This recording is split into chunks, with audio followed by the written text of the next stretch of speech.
y'all. Welcome to Shades Tube. This is Shades Tube Live, y'all. Happy and blessed Monday. Mm, I hope you guys had a great day today, y'all.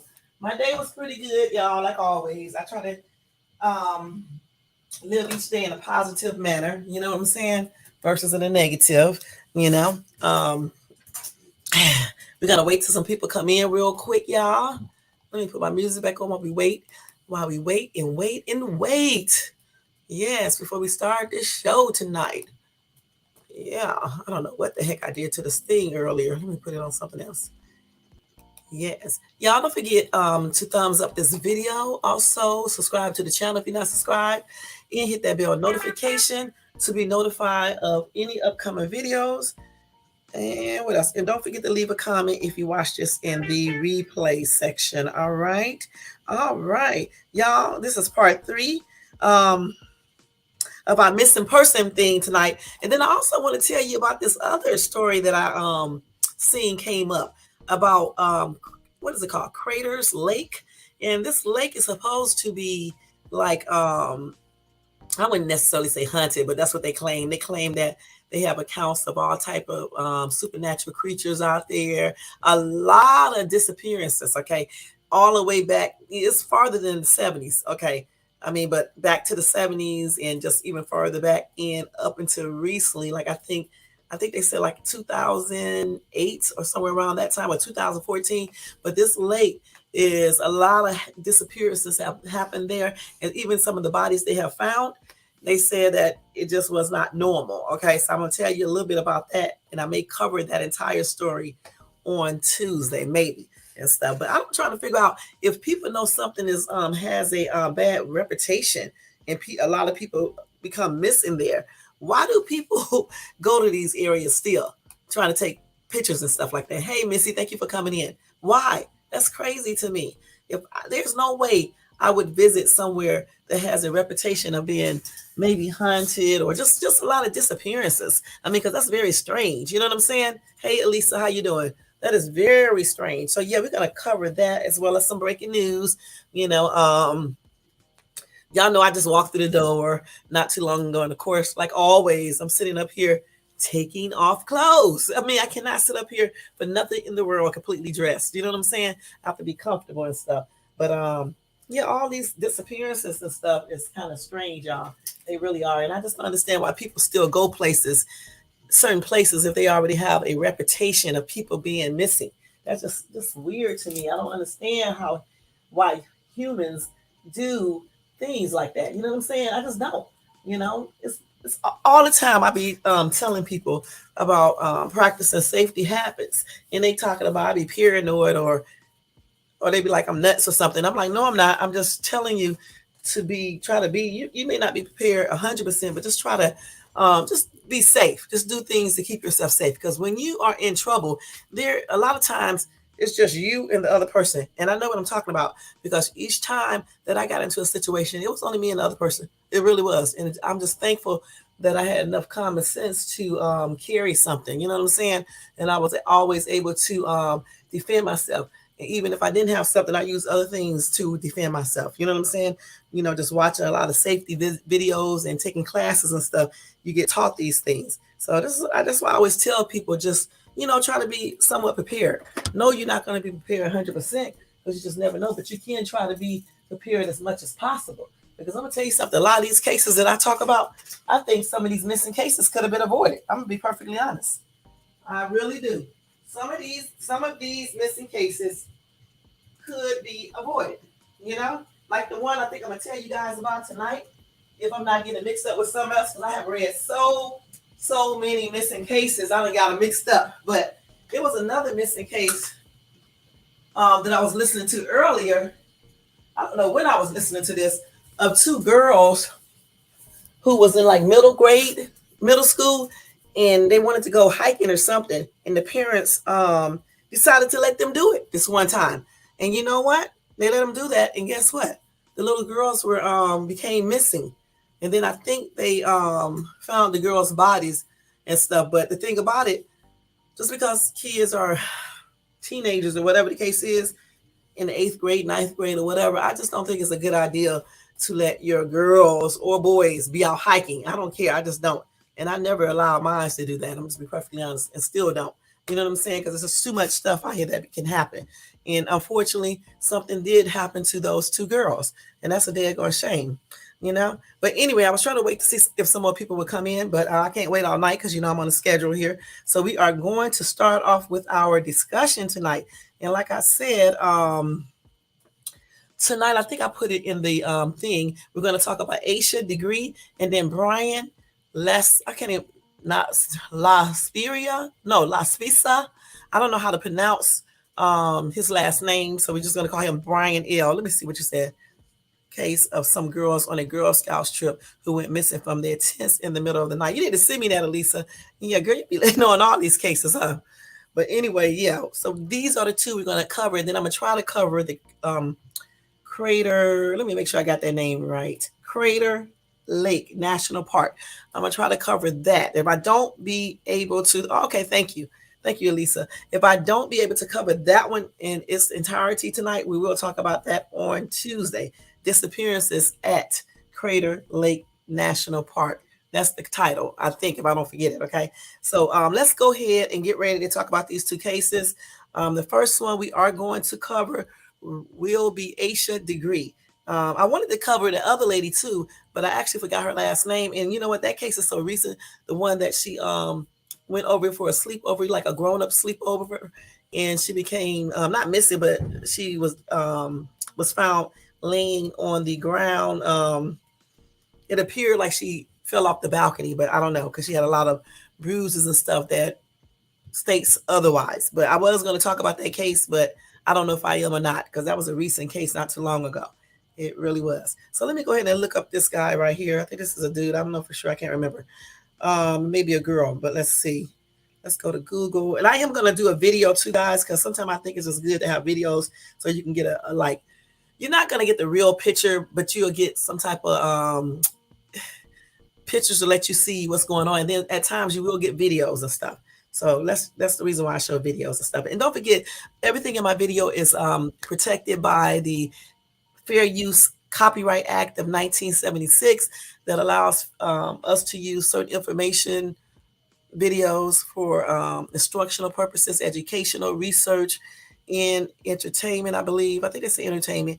And then to give opinions and things like that, just to talk about it and things like that.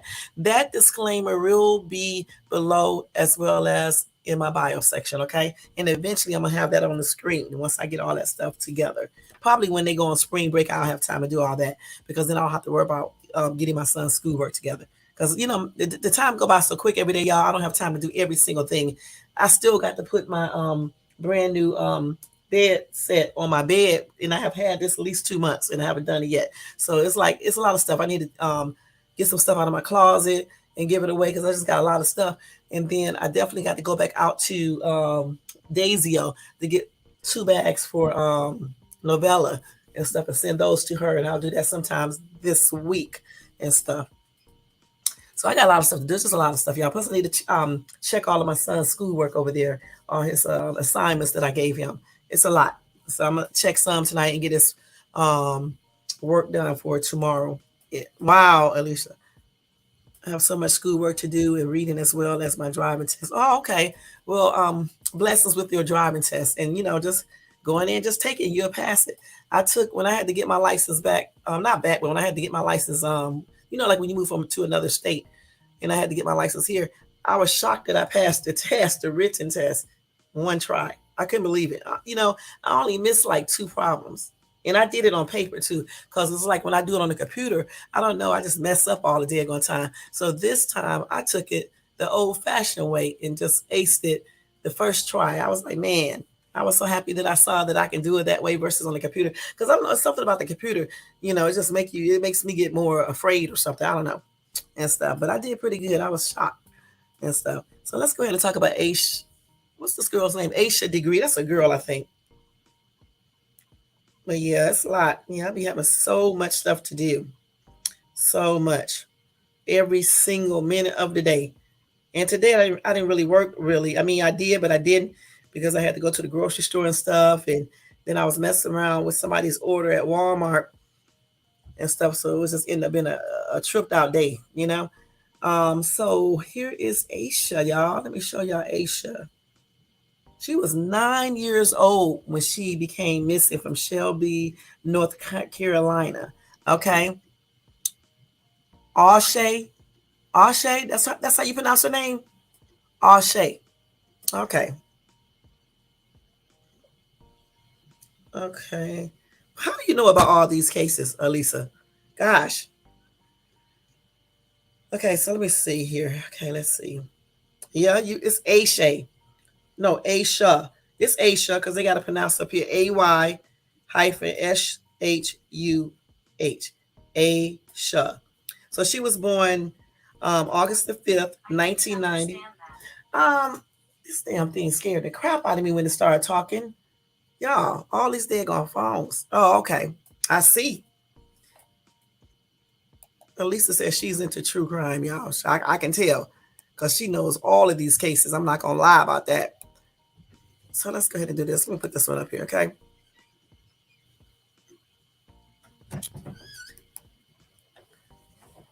Maybe I need to put this one on here. No, that's going to take that down. Wait, reaction times. Okay. And then okay, that's going to take that down. I'm just looking at somehow which one goes. Okay, so this is the ticker. That's why it can go at the bottom. Okay, I was just trying to figure out how to do this. Okay. Let's go back over here. Okay. I see, girl. Okay, anyway, y'all. Let me switch glasses. Every day I have on the wrong glasses. Every night. I don't even know what I did with my other glasses. Let me see, y'all. Hold on for a second. Wait.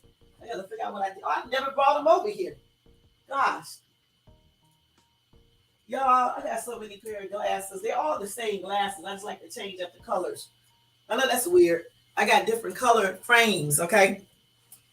And stuff. So I like to change up the glasses and stuff. But anyway, let's go ahead and read this now. Okay, so Asha Degree went missing at the age of 9 from Shelby, North Carolina, in the early morning hours of February the 14th, 2000, for reasons unknown. This is the one that packed her book bag and left her family home north of the city and began walking along nearby North Carolina Highway 18 despite heavy rain and wind. And I can't wait till we watch the video because it's going to go into more. It's going to be a little bit more, better for you to understand. Okay. Several passing motorists saw her, which one turned around at a point of 1.3 miles from her home and began to approach. Excuse me, y'all. Began to approach her. When the car started to approach Asha, Asha ran into the woods, okay? Like most kids would probably do, most people and everything. Now, then in the morning, her parents obviously went to her room or whatever the case is and saw that she was missing. And then, of course, they probably questioned her sibling. And he didn't know he or she didn't know where she was at either. Okay, this is a picture of Asha so y'all can know what she looks like. Okay, and y'all, on a lot of cases, I can't exactly remember about her what happened, but on a lot of cases, you would hear me say, "I won't talk in the past tense" because I'm not trying to act like I'm trying to hope that some of these people are still alive, except for the ones that I know for sure. Now I don't remember about her case, okay, so I don't want to talk, in case she wasn't. You know what I'm saying? So anyway, no, they never found her. She's been missing for 23 years, 1 month and 2 days. Okay. So after her mom and I guess her dad came in the room or whatever and questioned the sibling and looked for the house and outside of the house and around the house, I guess they called the police. Okay. Then the police, they all led a search that led to the location of some of her personal effects. Okay. So they did an extensive search and then they obviously found, some of Asha's stuff. Okay. Then a year and a half later, her book bag, still packed, was unearthed from a construction site along Highway 18 north of Shelby in Morganton County, I guess. At the point where she ran into the woods, A billboard now stands appealing for her help in finding her, for help in finding her. Okay. Now they do not know the circumstances of Asha disappearing. Okay. First, they thought she ran away, but investigators could not find any type of reasons that she might have ran away because she had a good life. You know what I'm saying? Now, years after she disappeared, it was concluded by the police that Degree had been abducted following her leaving the home. Um, when I was researching her case, some of the theories was that maybe she met someone who tricked her, okay, into meeting them or whatever the case is, and this person took her because they did say in her backpack, I think they said she had let me think, some of her favorite things in her book bag, okay. I can't remember exactly, but when I show you the video, I'm sure they're going to go into more details about what she had in that book bag. But I'm going to tell you straight up, the stuff that she had in her book bag, to me, makes me think that maybe somebody encouraged her, you know what I'm saying, to leave by tricking her, maybe a man or something, because she put stuff in her book bag that she liked and she will hopefully be able to look at and things like that while she's with this person. Okay. And then I think they said they found that yeah, the car who saw her, she was a ways away from her home. And then plus it was pouring down rainy. It was pouring down rainy. It probably was cold and everything. She also wore her favorite outfit as well. So to me, it sounds like she might have been leaving out to meet someone. Okay. It just sounds like that. Now let's go ahead and see what else they're saying here. Okay. We're not going to read the background. I hate when they go through everything. So let me just tell you a little stuff on this, and then we're going to watch a video. I'm trying to see how long this is. Okay. So they said on February 13th, a Sunday, the children went to church from a relative's house. Then they returned home. At around 8 p.m. that night, both children went to bed in the room they shared. Almost an hour later, the power went out in the neighborhood after a nearby car accident. Then the power came back on, y'all, at 12:30 a.m. Hey, Redhead by Nature, thank you for coming in. At which time, the dad, Harold, checked on his children and saw both Asha and O'Brien, which is her brother, asleep in their beds. He checked again shortly before he went to bed at 2:30 a.m. on February the 14th. And that's another thing, too, y'all. She left on Valentine's Day as well, okay? On Valentine's Day. And of course, when her father checked on them at 2:30, he saw both of his kids in the bed.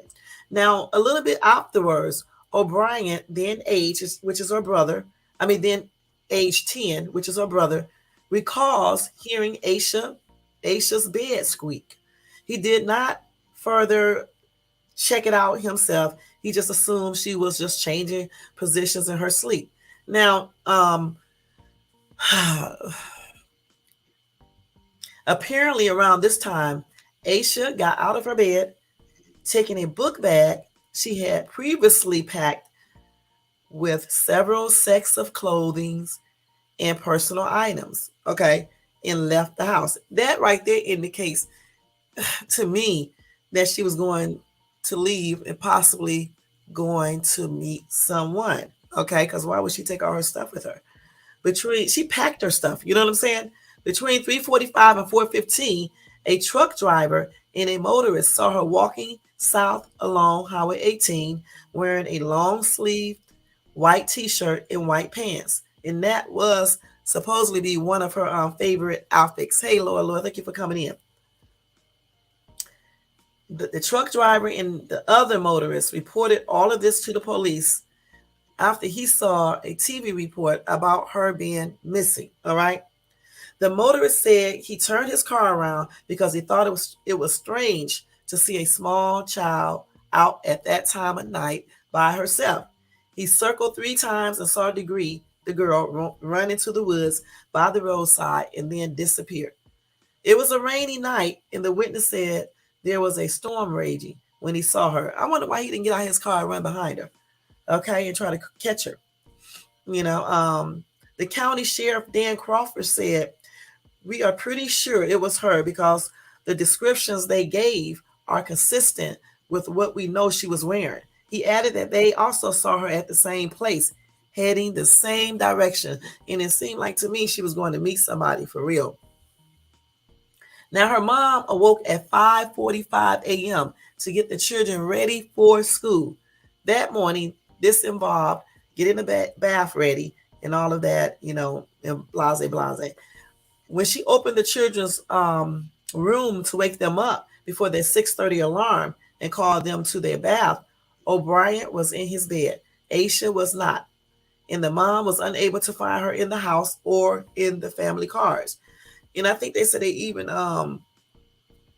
checked somebody else's house or a relative or something because it was close, and they was thinking that maybe she went to a relative's house, but she wasn't there. She told her husband she could not find their daughter.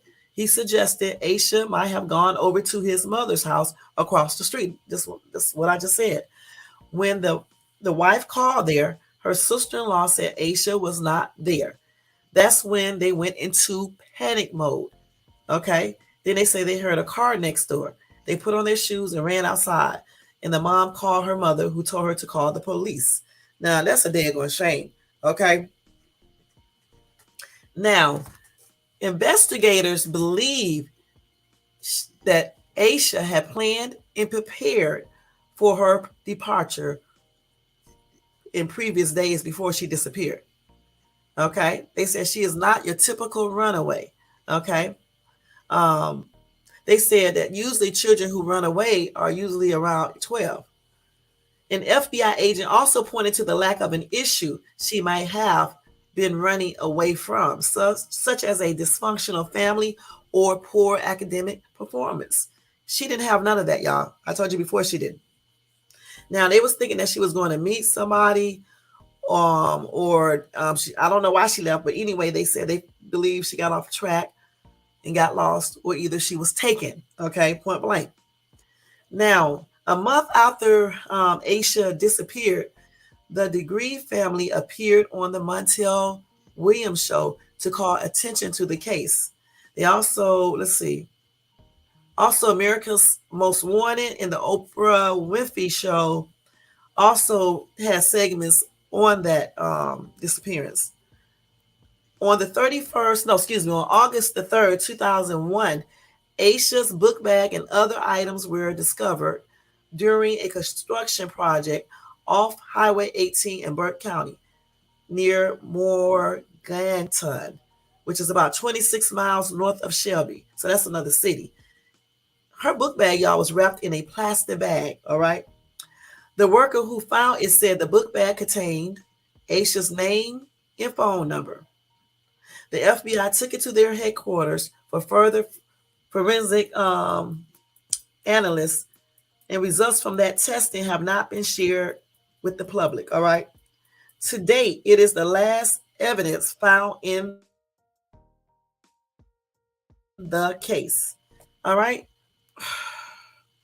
Now, on the 20th anniversary of Asha's disappearance, the FBI finally confirmed that the book bag contained a copy of her favorite book called Dr. Seuss McElligot's Pool in a t-shirt depicting the band New Kids on the Block. But the thing about those two things right there is that those two things was never her property. Okay? They said the book was from her library at the elementary school. Later leads have turned out to be dead ends.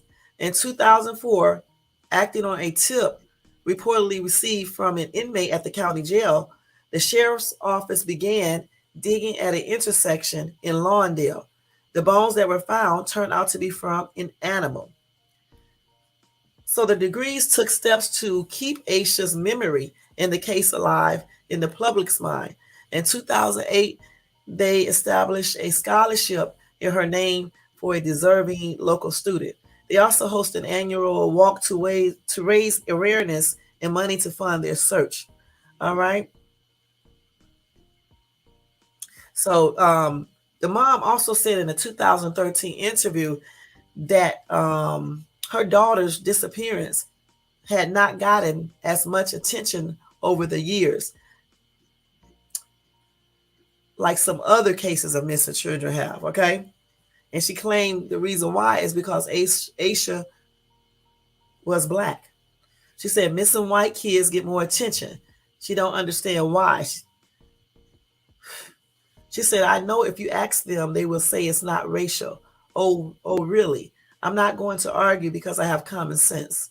Now, in February 2015, the FBI announced that FBI agents, Cleveland County Sheriff Office investigators, and State Bureau of Investigation agents were going to re-examine the case and re-interview witnesses. They also announced a reward up to $25,000 for information leading to the arrest and conviction of the person or persons responsible for her disappearance. A community group is offering an additional $20,000 reward. So altogether, that's $45,000. So in May 2016, they started the investigation again, and they said it turned up a possible new lead. They disclosed that Asha may have been seen getting into a dark green early 1970s Lincoln Continental Mark V, or possibly a Ford Thunderbird from the same era, along Route 18 near where she was last seen later that night. It was described as having rust around its wheels. Now that's a daggone shame, y'all. I'm like I said before, I really do believe that she might have met someone and they tricked her into meeting them. Because I don't understand why she would be walking out there like that. You know what I'm saying? And I just don't understand that why she would be walking outside that late. Unless somebody had to entice her to do it. So let's see. Now they said that book that was borrowed from the Fallston Elementary School library in early 2000 and a New Kids on the Block concert t-shirt, they said those items are vital clues. Okay. In November 2020, an inmate named Marcus Mellon, who was convicted of sex crimes against children in 2014, wrote a letter to the Shelby Star claiming that Degree was murdered and he knows where to find her. In February 2021, Cleveland County Sheriff Alan Norman announced that Mellon's claim had led to another dead end. So people are always trying to take a credit for something, excuse me, and be lying. Okay, point blank. So I'm gonna show y'all a quick video. Again, this video will be protected by the Fair Use Act. Me using the video is protected by the Fair Use Act of 1976. We are using this video for only entertainment, educational purposes, and to give our input, and that's it. All right, so let's go ahead and do this real quick, y'all. I just turned that music off. Share screen. Did I do that right? Let's see. Let me see. Shades 2. Let's go to this right here. So let me go to YouTube. We doing good with the time. Asha Degree. So we're going to talk about this, hear what they're going to say real quick. Oh, that's me. I'm so crazy. Shit. I was going to say they are talking about this forest, the Black Forest in Germany, had over 15,000 missing person cases in the past year. We need to talk about that too. That's a trip. Okay, let me see which one I want to use. I think this guy right here is the one that speaks so well. Let's go ahead and use his. Okay. No, I want to use his. It's too early. Let's see. That's too long. Okay, let's see. So they think this is what she would look like now. That picture right there, that's what she would look like, y'all, okay? On that picture right there, this right here is what they claim she would look like. I'm not going to play that video, though, but that's what they say she would look like that right there. As of now, that's what she would look like as of now on that picture right there. Okay. Now let me do this. Let me find the one I want to see. I guess we can watch Eeny, Meeny, Miny, Mo, Catch a Picker. No, I'm just playing. Let's just do this one. No, not hers. Let's do this one. Shop now for Michael's lowest prices of the season on thousands of items, with 70% off canvas and 60% off strung beads. Plus, let's see. We're gonna let that go on off this commercial right here. Michael's look like they got a good sale going on though. We're gonna wait till L'Oreal go off too. Okay. 9 years old when she walked out of her Shelby, North Carolina home on Valentine's Day 2000. Today, she's one of North Carolina's most infamous missing children. Her case still baffles law enforcement, but someone knows what happened to Shelby's sweetheart.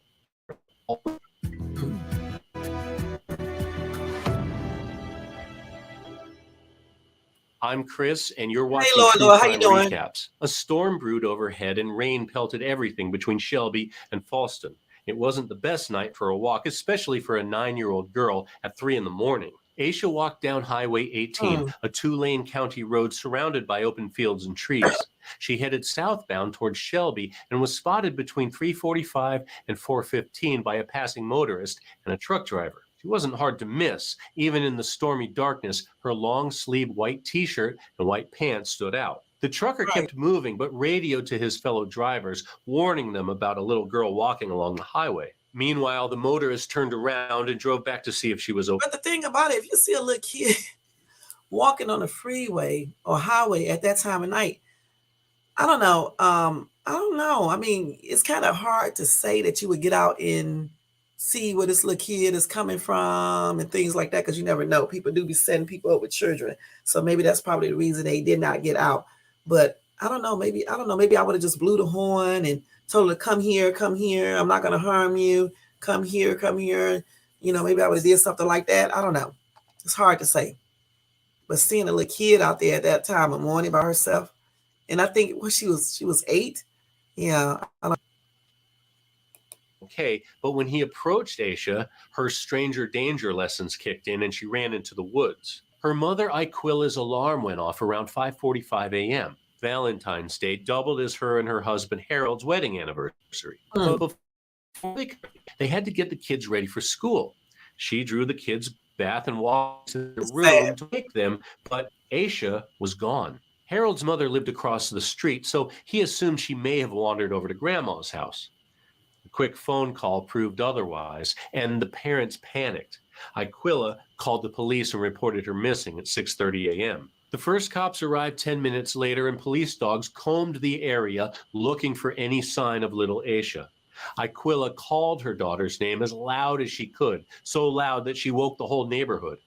Everyone canceled their holiday plans, and the entire community kicked into overdrive to find the missing girl. The motorist saw the news on TV and reported seeing Aisha to the police. His description helped narrow the search to a 1.5-mile area between their house and the junction of 18 and Highway 180. Sadly, 24 hours came and went without any sign. A few days later, several candy wrappers and some of Aisha's personal items were found in a shed along the highway, less than 2 miles away, very close to the last place she was spotted. Now I forgot to tell you guys about that. That's what I was talking about when I was saying that she carried some stuff with her, like, you know, because she was planning this. So that's what makes me think that she was maybe meeting someone, or she could have been running away. You just never know with kids, the way they think. She could have been running away for whatever reason. You just never know with kids. Either she was meeting someone and he was just, you know, turned out to be something else, or either she was running away for whatever reason and then got taken. Point blank. These items included her pencils, the marker, and her Mickey Mouse bow, which Iquila recognized as her daughter's. But they found something else strange in that shed, a wallet-sized photo of a little girl. But it wasn't Aisha. In fact, no one in the area recognized her, not even the teachers at the elementary school. Maybe if they figured out what else Aisha took with her, they might find a clue about where she was going. Iquila tore through her daughter's belongings and realized her favorite pieces of clothing were missing, including a pair of jeans with a decorative red stripe. Aisha clearly didn't leave in a hurry.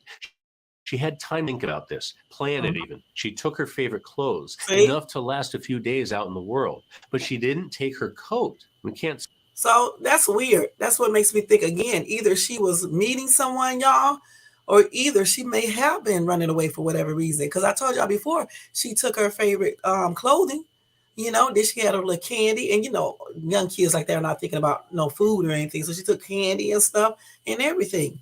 That's sad. Like I said, either somebody tricked her out there, either she was running away, and some weirdo grabbed her point blank, and that's a damn shame. Say for sure if the candy wrappers belong to her, but it tracks for a 9-year-old thinking about how to feed herself. Right. What made her disappearance even stranger is that she wasn't normally so independent. She had a brother named O'Brien who was only a year older than her, and they shared a bedroom in the family's small suburban home. And they were more like best friends. They did everything together and loved basketball more than anything. Mm.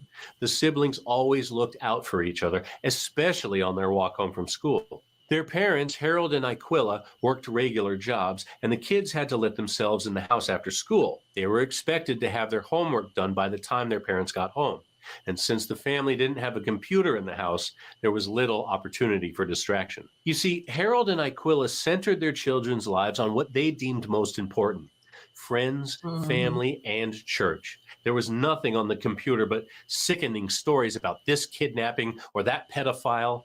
Aquila didn't want that kind of bad news anywhere near her house. They taught their children never to talk to strangers, but Asha was a shy kid anyway. She was scared to death of dogs, and Aquila had no reason to worry about her leaving the house, especially without her brother. But little Asha was a different kid on the basketball court. She was highly competitive, a star point guard on her fourth grade team at Falston Elementary School. That's what she was doing the weekend before she disappeared. Mm. On Saturday, February 12th, she fouled out of the game and the team lost. Her parents remember her getting upset about it, feeling like she'd let the team down after fouling out. But Do y'all think that maybe when she lost that game, right, that maybe other kids may have been messing with her, talking about her and stuff, and that made her feel sad, and she decided to run away because of that? That could be a possibility. She wanted to run away, get away from all that, and then some pervert might have seen her and grabbed her. And what about the little girl's picture? Whoever took her might have put that picture there, just for just to leave it there, or because I don't. If somebody, and they had to do it on purpose, because if somebody was trying to do something secretive, they would have took that picture with them. So that's just something to think about. the tears eventually stopped, and she enjoyed watching her brother play in the next game. She went to a slumber party at her cousin's down the street that night. They were up late, and she got about as much sleep as you can imagine a 9-year-old would, which is to say, almost none at all. February 13th began as a typical Sunday. The family went to church, and Harold went to work. Things took an odd turn when a nearby car accident knocked the power out around 9 p.m. The kids were already winding down for bed, but Aquila couldn't draw their bedtime bath during the power outage. They'd have to bathe in the morning before school. Harold returned home from work a little after midnight. The first thing he did was check on the kids, who were sound asleep in their beds. It was a late night for him. He turned in sometime around 2:30. He checked on the kids one more time before finally hitting the sack. O'Brien woke up after his dad left the room and recalled hearing Asha roll over in bed. He didn't think much of it and just went back to sleep. But she wasn't just rolling over. She was sneaking out of bed with a book bag she'd packed earlier that night. She took a few pieces of clothing and some personal items, including some pencils, a marker, and her Mickey Mouse hair bow, and left the house around 3 a.m. The sheriff's office called off the search after investing 9,000 man-hours over an entire week. County Sheriff Dan Crawford felt defeated and told reporters how they never found that first solid lead. He urged them to keep the story alive and for anyone with information to come forward. Tips flooded the hotline, but nothing ever panned out. There was only so much Crawford's department could do. They couldn't investigate every lead that came in. They didn't have the resources.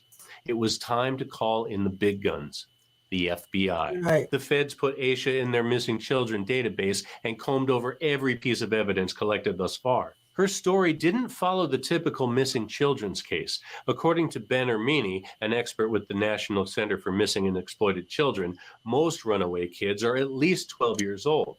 Then there's the lack of motive. Asha came from a good family and a safe home. She was an excellent student and athlete. There was no clear-cut reason for her to run away. And even though people pointed the finger at her parents, police found no evidence to suspect them of foul play. Is it possible that she was the victim of a hit and run? In the fall of 2000, an inmate by the name of Baron Ramsey claimed he and another man accidentally ran her over on their way home from a drug deal. Her body could be found in a nearby lake. It sounds possible, but police didn't believe a word of it. For one thing, there was nothing on the highway to suggest hit and run, and the lake was thoroughly searched with nothing to show for it. Asha's story made national news once the FBI got involved. America's Most Wanted and Oprah Winfrey devoted segments to her story, but nothing spurred any leads. Then, on August 3rd, 2001, 18 months after she went missing, they found their first real clue. A construction project broke ground about 26 miles north of Shelby in the opposite direction Asha seemed to be walking. When workers started digging, they found a plastic bag full of her personal items, including her backpack. According to the worker who... Do y'all think somebody probably buried that there? That's why it was in a plastic bag. Okay, because it probably was buried there. Okay.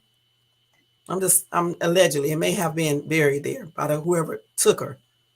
Found it, her name and phone number were written inside. The FBI swooped in and took the back to their labs in Quantico for testing. Most of those tests have never been shared. In fact, the FBI kept quiet about the backpack's contents for 17 years. Wow. Inside the bag, I found a children's book titled McElligot's Pool by Dr. Seuss and a New Kids on the Block pajama t-shirt. Harold and Aquila confirmed he didn't own such a shirt. Meanwhile, the book belonged to Asha's middle school. Someone, perhaps Asha, checked it out of the library and never returned it. Okay. Unfortunately, library records didn't go back that far. The book is about a little boy who imagines all the different exotic fish he might catch in his neighbor's pond. Did the FBI drop the ball by sitting on this information? Yes. We can't say for sure. The inside cover proved the book belonged to the Falston Elementary Library.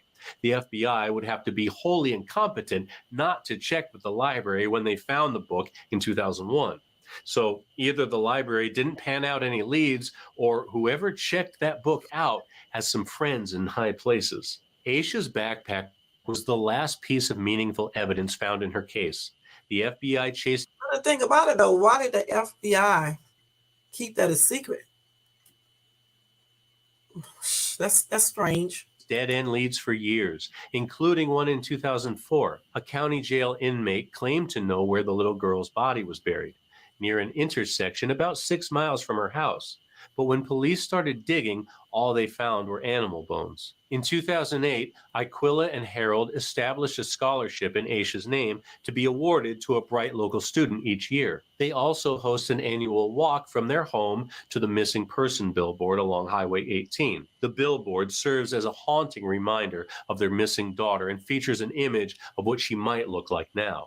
They used to hold this walk on Valentine's Day, the day she went missing, but they changed it to February 6th, not wanting to ruin a holiday dedicated to love and partnership. In 2015, the FBI, the Sheriff's Office, and the SBI reignited the investigation.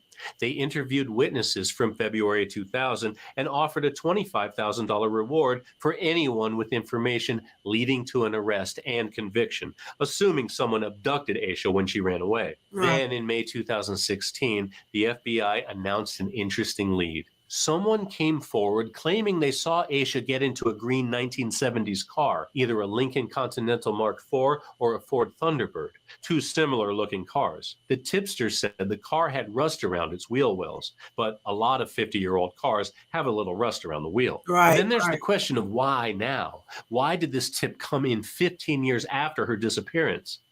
Well, it didn't. Apparently, the police knew about the car back in 2000, but didn't consider it noteworthy evidence. That's crazy. The reinvestigation in 2015 dug up the tip about these two cars, but nothing ever came of it. Was it too little, too late? Asha's case cooled off for another 4 years until a convicted sex offender came forward in November 2020 with some information. Marcus Mellon was imprisoned in 2014 for sex crimes against children. He penned a letter to the Shelby Star newspaper claiming he knew where Asha was and what happened to her. According to Marcus, he learned about her whereabouts in July 2020. If the FBI wanted to know what happened and where to find her body, they'd have to pay him a visit at Alexander Correctional Institute in North Carolina. Cleveland County Sheriff Alan Norman believed his story was worth following up on, but a COVID-19 outbreak in the jail delayed their visit. In February 2021, Sheriff Norman announced that Marcus's lead was another dead end. Competing theories are all Asha's family has about what happened to their 9-year-old daughter on Valentine's Day all those years ago. Some point the finger at Harold, claiming he was an abusive father and had something to do with her disappearance. Others think Asha was being groomed by someone who convinced her to run away from home. Then there's the question of the trucker who radioed about a little girl walking alone on the highway. Could a predatory trucker have heard the message and gone looking for her? Yep. One of the most popular theories surrounds a book she was reading in school, The Whipping Boy by Sid Fleischman. It's about a prince and his servant boy, his whipping boy, who run away from home and go on a coming-of-age adventure. Could the impressionable fourth grader's imagination have gotten the better of her? In the book, the boys are kidnapped by a pair of notorious highwaymen who hold them for ransom. Could the same have happened to Asha Degree? What do you think? And that's your reading. Yeah. Thanks for hanging out with us today. Oh, this is the same thing I was saying to y'all. I was like, it could be many possibilities. How are you doing? Two will be gaming, but it could be many possibilities with Asha. Okay. Like I said before, like he said, like everybody else say theory. She could have even ran away, maybe because of the basketball game. I don't want to say anything about her parents because I don't know. Okay. Somebody could have encouraged her to meet them, or she could have read that book and started fantasizing about that life and thinking that was something that she can do, and something happened to her. And then again, that trucker, I was thinking the same thing. Who was the trucker? Did they check him out? And things like that, or the other person who saw her and chased her, not chased her, but went back to see where she went. You got to check out all these people who claim they saw her too, because you just never know. And I just think, I don't know. I think a little bit more effort should have went into looking for her, because I don't agree with them stopping the search and stuff. I thought that was kind of odd, and not letting people know certain evidence until years later. I think that's odd as well, but I don't know, y'all. I don't know. It's been a long time, since she's been missing and everything. But anyway, my prayers are extended out to her family. Okay. And it would be a miracle if she was still out there, you know what I'm saying? But you never know. Miracles can come true. So I don't want to say my condolences or anything. I'm just going to say my prayers. And I hope they get closure for their daughter, point blank, I don't know. And you know what, too, because she got up at the middle of the night. I wish her brother would have woke up. And he did wake up, but I wish he would have turned around to see his sister getting up out of the bed. And maybe alarm system, too, because kids be getting up doing stuff. They be leaving in the middle of the night, jumping out of windows and all types of stuff, y'all. Believe me when I say that. They be doing all types of stuff. So you definitely need to get an alarm system and things like that. Don't let them know how to turn it off. Shit. And just because you never know, and you don't have to have a computer for kids to be groomed by somebody either. People meet people at school, all types of places, But anyway, we're going to move on to the next story, which is Bryan L. I'm going to call him that because I can't pronounce this last name. I guess it's Laspisa. I don't know. Anyway, we're going to find out when I go to the actual video, okay? So let me tell you a little information about him. Okay, hold on for a minute, y'all. Bryan. Yeah, it's a shame when people become missing and kids be sneaking out the house all innocent and then come up, missing and things like that. Okay, so let's go ahead and talk about Bryan. Let me get some water real quick, y'all, because my voice begins dry. Hello to everybody in the chat. Thank y'all for coming in tonight. And also hello to everybody in the bushes. Thank you all for coming in tonight as well. And don't forget to thumbs up this video too. And thank you so much. All right. So anyway, Bryan, I'm not going to call his last name. I just told you what it is. It's Laspisa.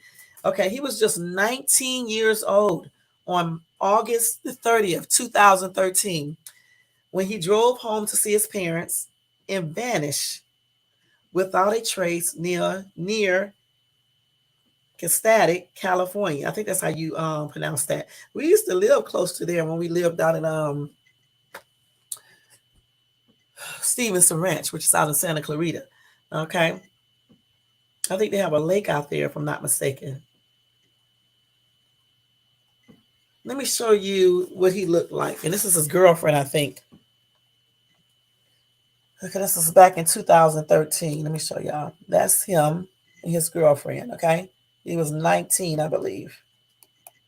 All right. So in the early hours of August the 30th, 2013, 19-year-old Bryce was on his way to his parents' house in Laguna, Nigo, California at about 2 a.m. He called his mother to tell her that he was pulling off to the side of Interstate 5 in the Sierra Pelona Mountains. It was the last Michael and Karen heard from their son. That's sad, man. What should have been a 3-hour afternoon drive turned into half a day of waiting. When the doorbell rang the next morning, the mom and dad hoped to see their son waiting for them. Instead, they received news no parent wants to hear. Her son's car had been found wrecked near Castatic Lake. And that lake over there, like I told y'all, they got a lake there. That lake there, I don't think I ever been to it, but I went close to it, but I thought some people told me some stories about that lake when we lived not too far from there. Now, there was no trace of Bryce, okay? And to this day, no one has seen any evidence of him, period. Okay? Nothing. Okay. I'm not going to go through his background because when I go look online and get a video, I'm sure they will go through all this, okay? I just wanted to give you guys a little insight about it. I don't know what happened to him. He just disappeared. Okay, point blank. There's nothing else. So we're just going to go ahead. Let's see.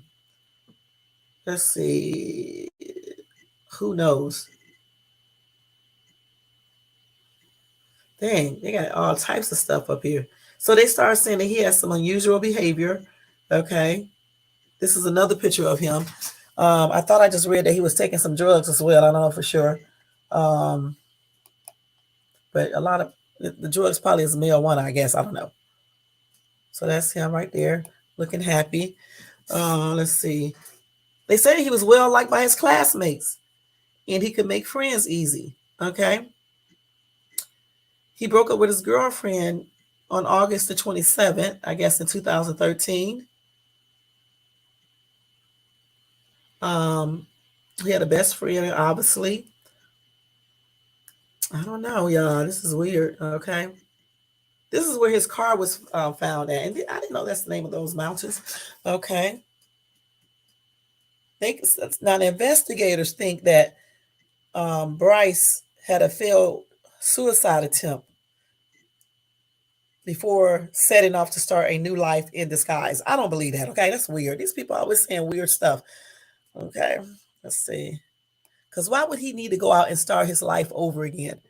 So this is where, these are those mountains. This is where his car was found. And I can tell you straight up, these mountains are like big out there. Okay. Because I used to live right over there by it, not too far from it. In Santa Clarita, Stevenson Ranch area. A lot of mountains, okay?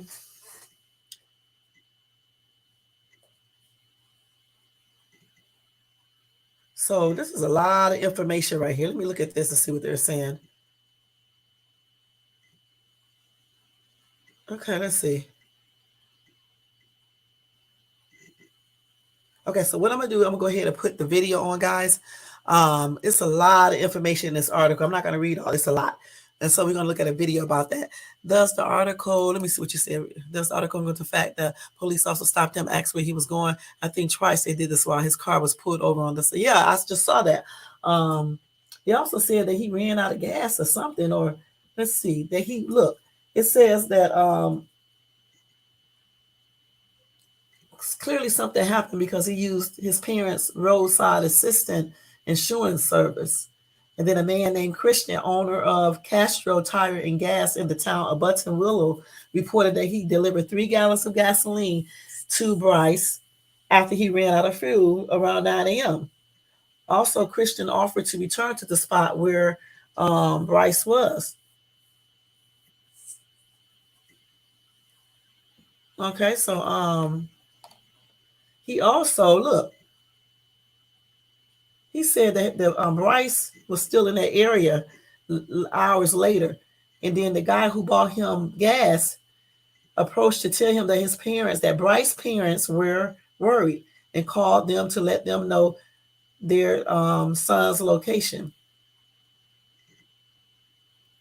And then Bryce claimed that he was going to make a 3-hour drive home, and um, Christian, the owner of the Castro Tire and Gas station who bought the gas to him, watched as Bryce drove off at around 3 p.m. And then they say hours passed by and Bryce's parents hadn't heard from Bryce. So they filed a missing persons report with the Orange County Sheriff's Department. By tracking his cell phone, 2 officers were able to locate him just a few miles from where the Christians had seen him. You meant where Christian has seen him. That's the gas dude. The officer reported that he seemed lucid and friendly and showed no signs of intoxication, nor were any drugs or alcohol found in his vehicle. So, yeah, the police did stop him. The police also told Bryce that his parents were worried about him. And they said Bryce seemed like he was hesitant to call them, but he finally dialed, the police dialed for him. And then his mom told Bryce to come home. And he called the gas station person to check on him. Michael, who is the dad and mom, were relieved when Christian called to confirm that their son had gotten back onto I-5 and headed south. Remember, Christian is the person who was at that the owner of the gas station who bought him that gas. So where did he go? So at 2 a.m. on August the 30th, Bryce called his mother one last time to tell her that he was too tired to drive anymore and would pull off the road to sleep. She agreed with the decision and expected to see him in the morning. They even searched that lake too. But when the doorbell rang 6 hours later, it wasn't their son. It was the California Highway Patrol officer. They found his car, Bryce's car, abandoned near Castaic Lake. The rear window had been shattered, and his phone, laptop, and wallet were found inside, but there was no trace of Bryce himself. Then surveillance footage showed that at 2:15 a.m., Bryce turned onto an access road rather than pulling off for a roadside nap. I don't understand why they do that. So divers also checked, Castaic Lake and found no trace of him. They also had the police dogs out there tracking his scent across the bridge to a nearby truck stop. Then the trail just went cold. So what happened to Bryce? Okay. So on the 4th of September in 2013, charred remains found near the lake were found not to belong to Bryce. 4 years later, a skull found off nearby Templin Highway was likewise ruled out. Then similar reports over the years have also left investigators empty-handed. All right. So without a body, detectives were unable to close the case. Of course, they got a number of theories to figure out what happened to him. So some people say because his phone, wallet, um, it could indicate that he intended to abandon his old life for a new one, either under an assumed identity or off the grid. They also say it's possible that his drug and alcohol use. I thought they just said he didn't do that. Okay, but I did read in another part of the story that he did do some drugs. Okay, well anyway, they said it's possible that his drug and alcohol use provoked a psychotic break or withdrawal that caused a sudden severe depression.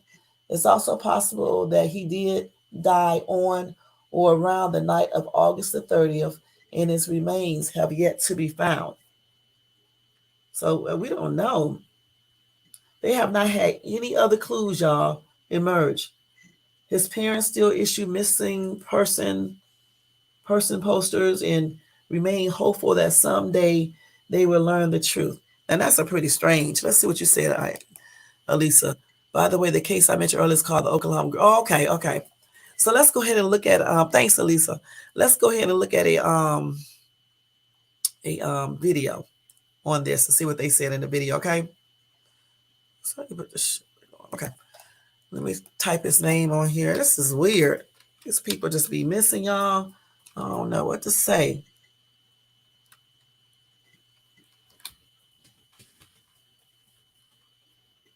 These people, man, just be woo. I don't know. Maybe he found in that lake or something. I don't know. Because they would have found the body if he was in that lake. Okay, I need to pick a short one, okay?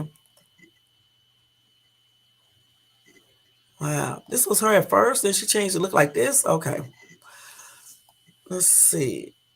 They got all these things. Let's see. Let's look at this one, okay? AutoNation will buy your car. Again, this is protected by the Fair Use Copyright Act of 1976. We're using this video for entertainment, educational, and just to give a reaction to this missing case. All right. So let's go ahead and watch this again. Not again, but let's watch this video to see. And we do not want to see this weird stuff right here. I don't like movies like this. It's very strange. Okay. August 2013, Karen Laspisa got a call from her 19-year-old son, telling her that he had a lot to talk about when he got home. But Karen would never get the chance to have that Thank you, conversation. Missy. She would never hear from him again. Bryce would disappear into thin air. More than 7 years have passed, and the evidence leading up to his disappearance continued to baffle his family, friends, and investigators. This is the case of Bryce Laspisa. Pisa, that's how you say his name. La Pisa. La Pisa. Las Pisa. His name. I won't remember it.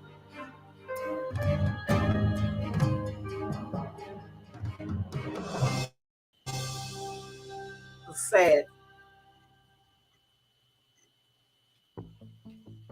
Bryce Laspisa was born on April 30th, 1994, and raised by his loving parents, Karen and Michael Laspisa, in Illinois. Growing up, he attended Kingsley Elementary School, Lincoln Junior High School, and graduated from Naperville Central High School in 2012. Bryce was described by his family and friends as a happy and funny guy who would light up the room whenever he walked in. He was a talented artist, a good student, and played football and baseball. Shortly after Bryce's graduation, Michael and Karen retired and decided to move from their home in Illinois to Laguna Niguel, California. Bryce would apply for and was accepted into Sierra College, a community college in Rocklin, California that was located 7 hours away from his parents' home in Laguna Niguel. To start his college experience, he moved to Rocklin, where he was about to start his freshman year of study. Bryce chose to study graphic and industrial design. Everything seemed to be going well for Bryce in Rocklin. He had a great freshman year at the college. He made a few friends and was good friends with his roommate, Sean Dixon. He had also started dating a girl named Kim Sly. During the summer break, Bryce spent some time with his parents in Laguna Niguel. His family said that he was happy and was looking forward to returning to college to resume his classes. Bryce would return to college for his sophomore year a few weeks before his class would start. Okay. Something would change for Bryce after his return from summer break, though. Bryce's friends began to notice a shift in his behavior. His roommate, Sean, reported that Bryce had been acting strange. I wonder why he started acting strange. Maybe he started being on drugs or stuff, huh? Yep, heavily drinking. I mean, drinking and stuff. Yep. He had been heavily drinking since his return and said that on weekends he would finish 2 by Wow. himself. On August 26th, 2000,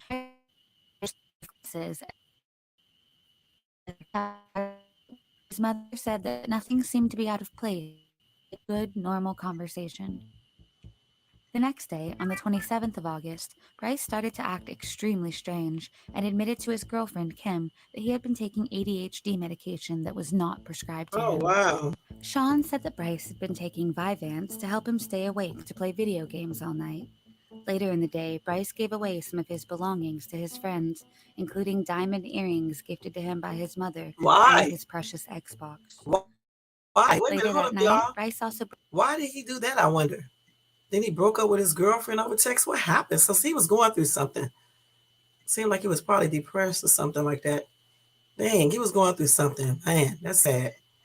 broke up with his girlfriend over text, saying that she would be better off without him. Oh, yeah, he The was feeling next day, sad. on the 28th of August, Sean called Bryce's mother and told her that Bryce was acting strange and that he was very concerned about him. He also said that Bryce indicated that something was troubling him, but never explained what it was. Hmm. That day, Bryce went to Kim's apartment in Chico, which was about a 2 hours drive from his apartment.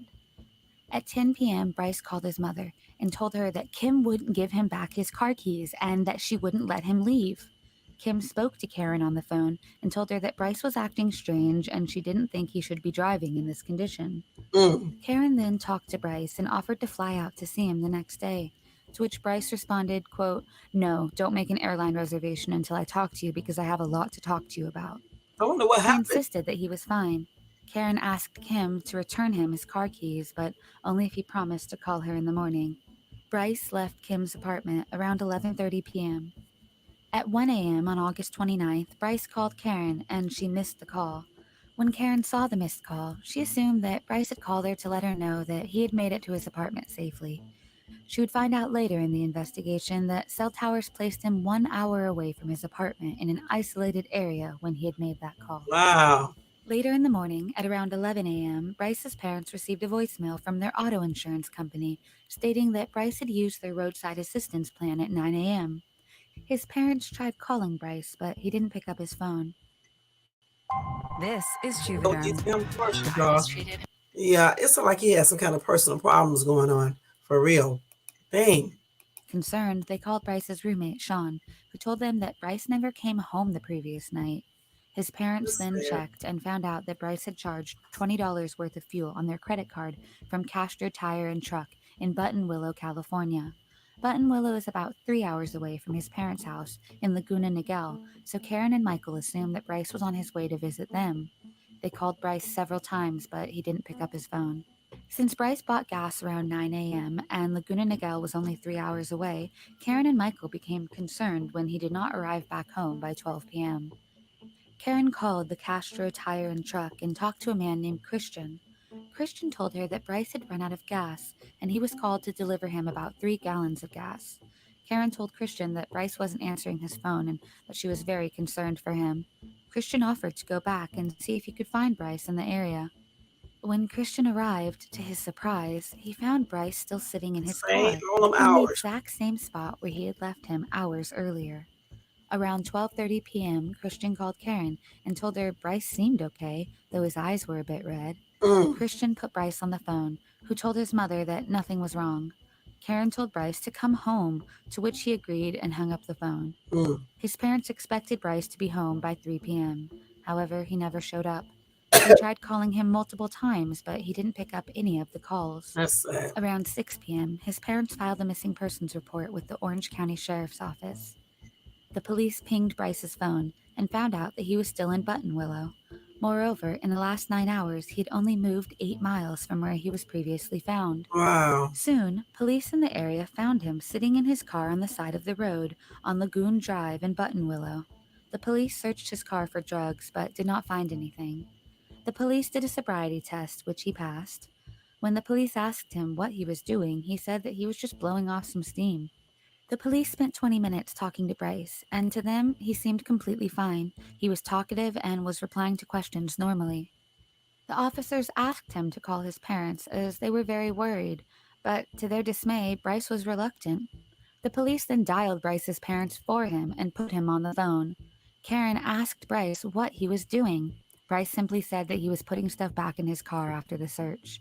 Karen again said, "What are you doing? You've been in the Let same me area." stop this, y'all. It's they the parents. That's all I'm gonna say, man. Because he did not want to speak to his parents at all. So what y'all think? For more than 9 hours, get some food and come home. Some sources claim that Bryce had said that he was going to hang out with friends later. That would explain why he was in Buttonwillow for so long, but who these friends were has never been identified. Karen asked the officers if Bryce was okay driving, and they said perfectly fine. The officers left him to make his way home. Later that evening, Christian from Castro Tire and Truck called Karen after seeing a missed call from her a few hours prior. Karen explained the situation to him. Christian offered to go check on Bryce again, but Karen told him he didn't have to, as Bryce was most likely on his way home by now. Christian went to check anyway. When he arrived to the area where Bryce was last seen, he found Bryce in the Still same in there. spot, sitting in his car. Christian offered to follow Bryce until he was on the freeway on his way home. After 30 minutes, Christian left Bryce on the freeway and headed back. He told Karen that Bryce was on his way home now. Over the next couple of hours, Bryce and his parents exchanged several phone calls. Karen asked him to name any landmarks or street signs he saw. He said he didn't see any, but said that his GPS said he would be home by 3:25 a.m. At around 2 a.m., Bryce called Karen and told her that he was too tired to keep driving and that he was going to pull over, sleep for a couple of hours, and then get back on the road. Oh, At this point, Bryce had been awake for a minimum of 24 hours. His parents agreed that he should pull over and get some sleep. This would be the last time they would hear from him. That morning at 8 a.m., the Laspisa family's doorbell rang. listen, y'all. Why not tell them? Why do they always tell these kids to sleep on the road? Why not tell them to go pull over, go pull up to the nearest hotel, look in your phone and find out where the closest hotel is, and then two, I don't know, maybe he felt like they was overbearing. I don't know. And that's why he was just like, hesitant to call and things like that. It looked like he just wanted to get away, honestly. No, I didn't hear her say anything about his mental health issue. He had mental health issues, Missy.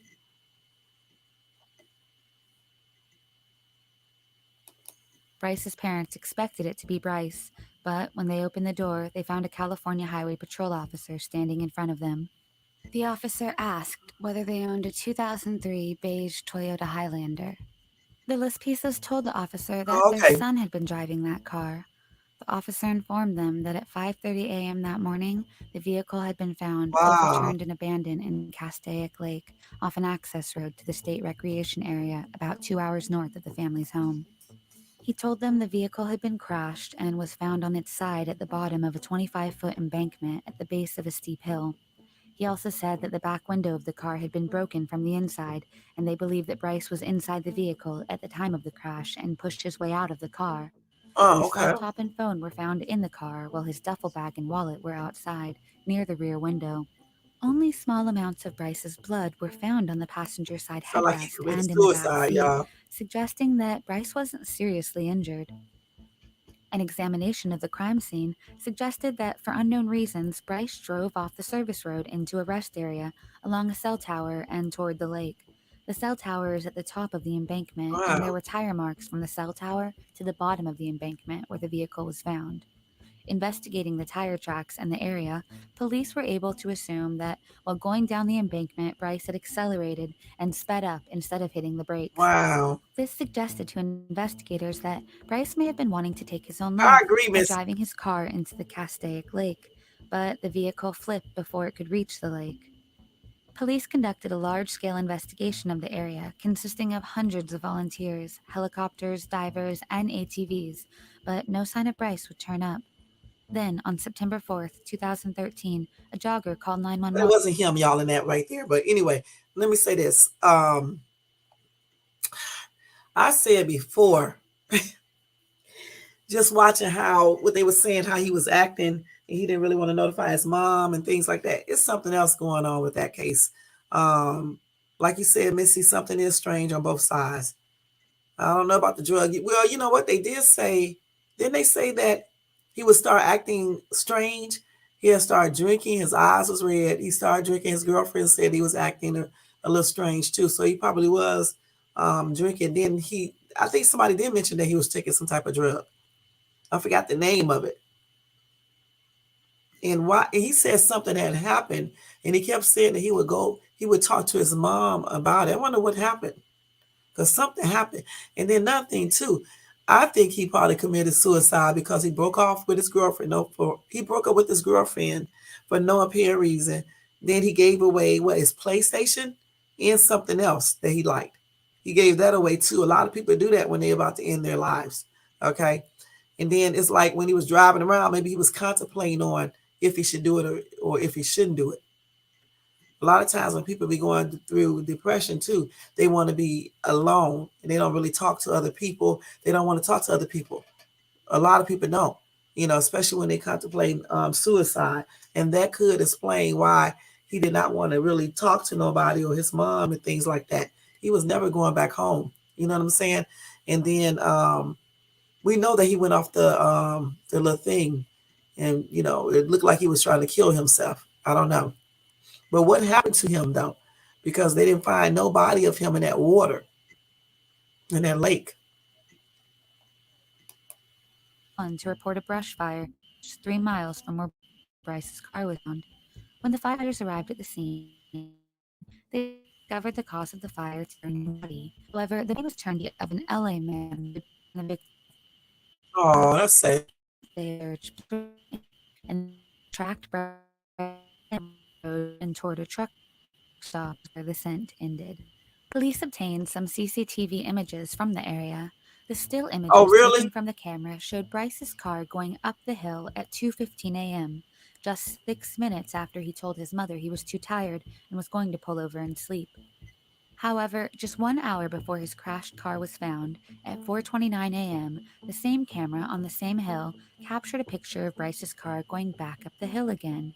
No one knows what Bryce was doing in that area. Contemplate. After weeks of exhaustive searching, the search was called off. According to investigators, there's no evidence to suggest that foul play was involved or that Bryce had died of suicide. What? Police talked to What happened to Tim, him? Sean, and his friends. They found out that the same night that Bryce had left, he had sent Sean a text message that read, quote, "I love you, bro. Seriously. You're the best person I've ever met, and you've saved my soul." While being interviewed, Sean said that he really didn't think Bryce was leaving forever.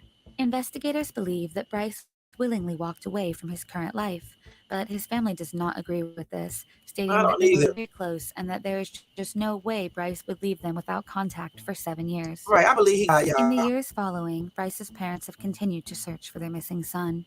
In 2015, they hired a sonar boat and searched the lake for 2 days. However, nothing would turn up. Bryce has been missing for more than 7 years now, and with no leads and no signs, Bryce's case remains unsolved. No, I think there you go. Please contact the Los Angeles County Sheriff's Office at 323-890. What was that number, y'all? Let's go back to that number again. It flashes so quick you can't even see anything.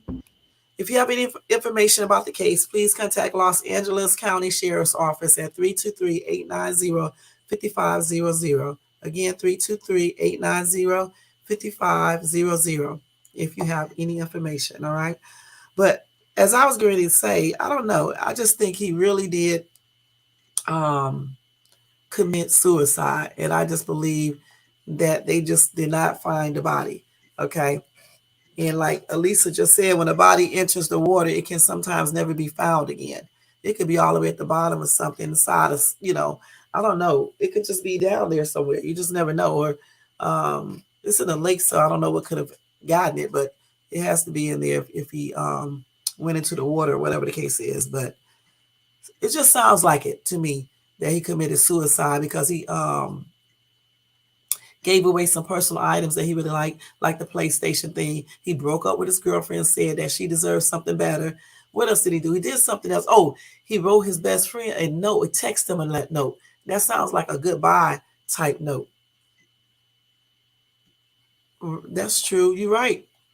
That is true. So yeah, it could. Yeah, that's true. That's true, Missy. So that body could just be in that water. I really do feel like he did commit suicide. Just too many signs pointing to it. It's just a lot of signs, and then that's why he wanted to be out by himself. You know, right? He didn't want to talk to his mom, like a lot of people do when they be contemplating suicide, or even when some people be depressed. Right? They don't want to talk to nobody, and then some people do end up committing suicide, especially if they don't have a person to like. I'm not gonna say strong, but just somebody who I don't know how to say this because I don't want to offend anybody, especially in case family members see this. But sometimes if people don't have someone that just goes out there and you know go out there and just go and just put themselves in the middle of everything, just almost make a person talk to them, then a lot of times they just end up doing how they want to do. You know what I'm saying? Oh wow, really? Okay, Missy. Right. Right. I think he just made up his mind 100%. I really do. I think he made up his mind 100% what he wanted to do, and he did it. And I think he was contemplating on if he should do it or not. That's why he was riding around, sitting in one space forever, and things like that. I think he was depressed as well because it looks like he was at a spot that he just didn't think there was no way to get over the pain that he was feeling. In my opinion, that's what it feels like. It seems like. I don't know, because I wasn't there and I don't know him, but I'm just saying, me dealing with other people that was depressed and stuff like that, it happened to them. It just seemed like it to me. You know what I'm saying? But anyway, my prayers are extended out to his family and friends, his ex-girlfriend, and everything. And my condolences, are extended out to his parents and everything.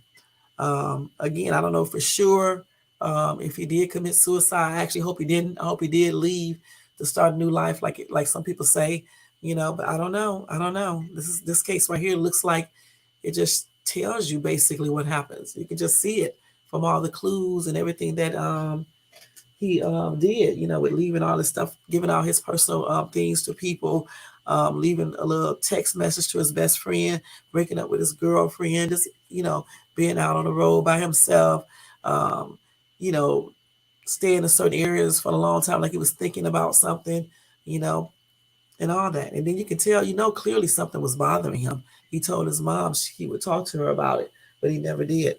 So it's just too bad he didn't have nobody he could really talk to that he felt like he had. He didn't feel like he could talk to anybody. I think he did have somebody like his mom probably, but he probably just didn't feel like he did. And this is if he did kill himself, that's what he probably felt like he needed to do. But like I said, I hope he didn't. I hope he did leave and start a new life or whatever the case is. But to stay away from somebody, to start a new life, but not contact your parents and possibly siblings, I just don't see it. But anyway, that is those two cases right there.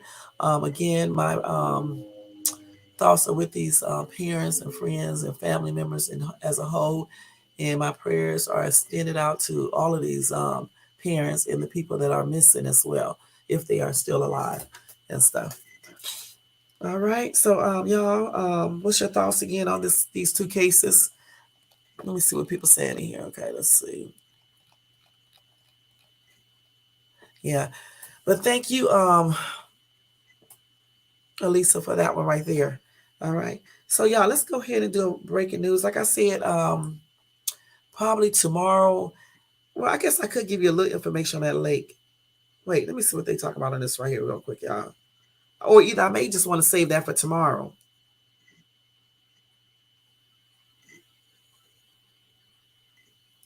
So anyway, yeah, I may want to just talk about that one tomorrow. You want to talk about that tonight? The Oklahoma Girl Scout murders as well. Let's see, I got a little time. But before we do that, y'all, I'll talk about that real quick. But let me just tell you guys that there were 2 missing boaters found dead in Central Florida Lake. Okay. I guess they went missing 2 days ago. They had an accident on Central Florida Lake. on a Central Florida lake near the Legoland theme park. And so I guess today, this afternoon, they found their bodies. They found the body of Orlando Ortiz, 30, of Winter Haven, and Jeffrey Mario, 34, of Arbandale, were located in Lake Eloise, about 150 yards apart, according to a Polk County Sheriff's Office news release. Dang. So they said the two men had jumped into Winter Haven Lake to save a third person from their group, a woman who was struggling in the water.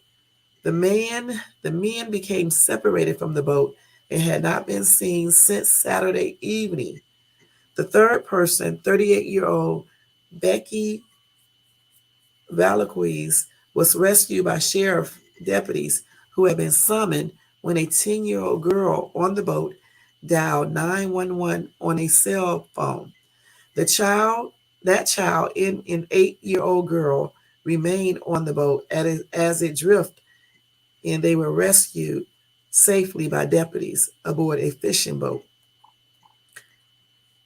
God.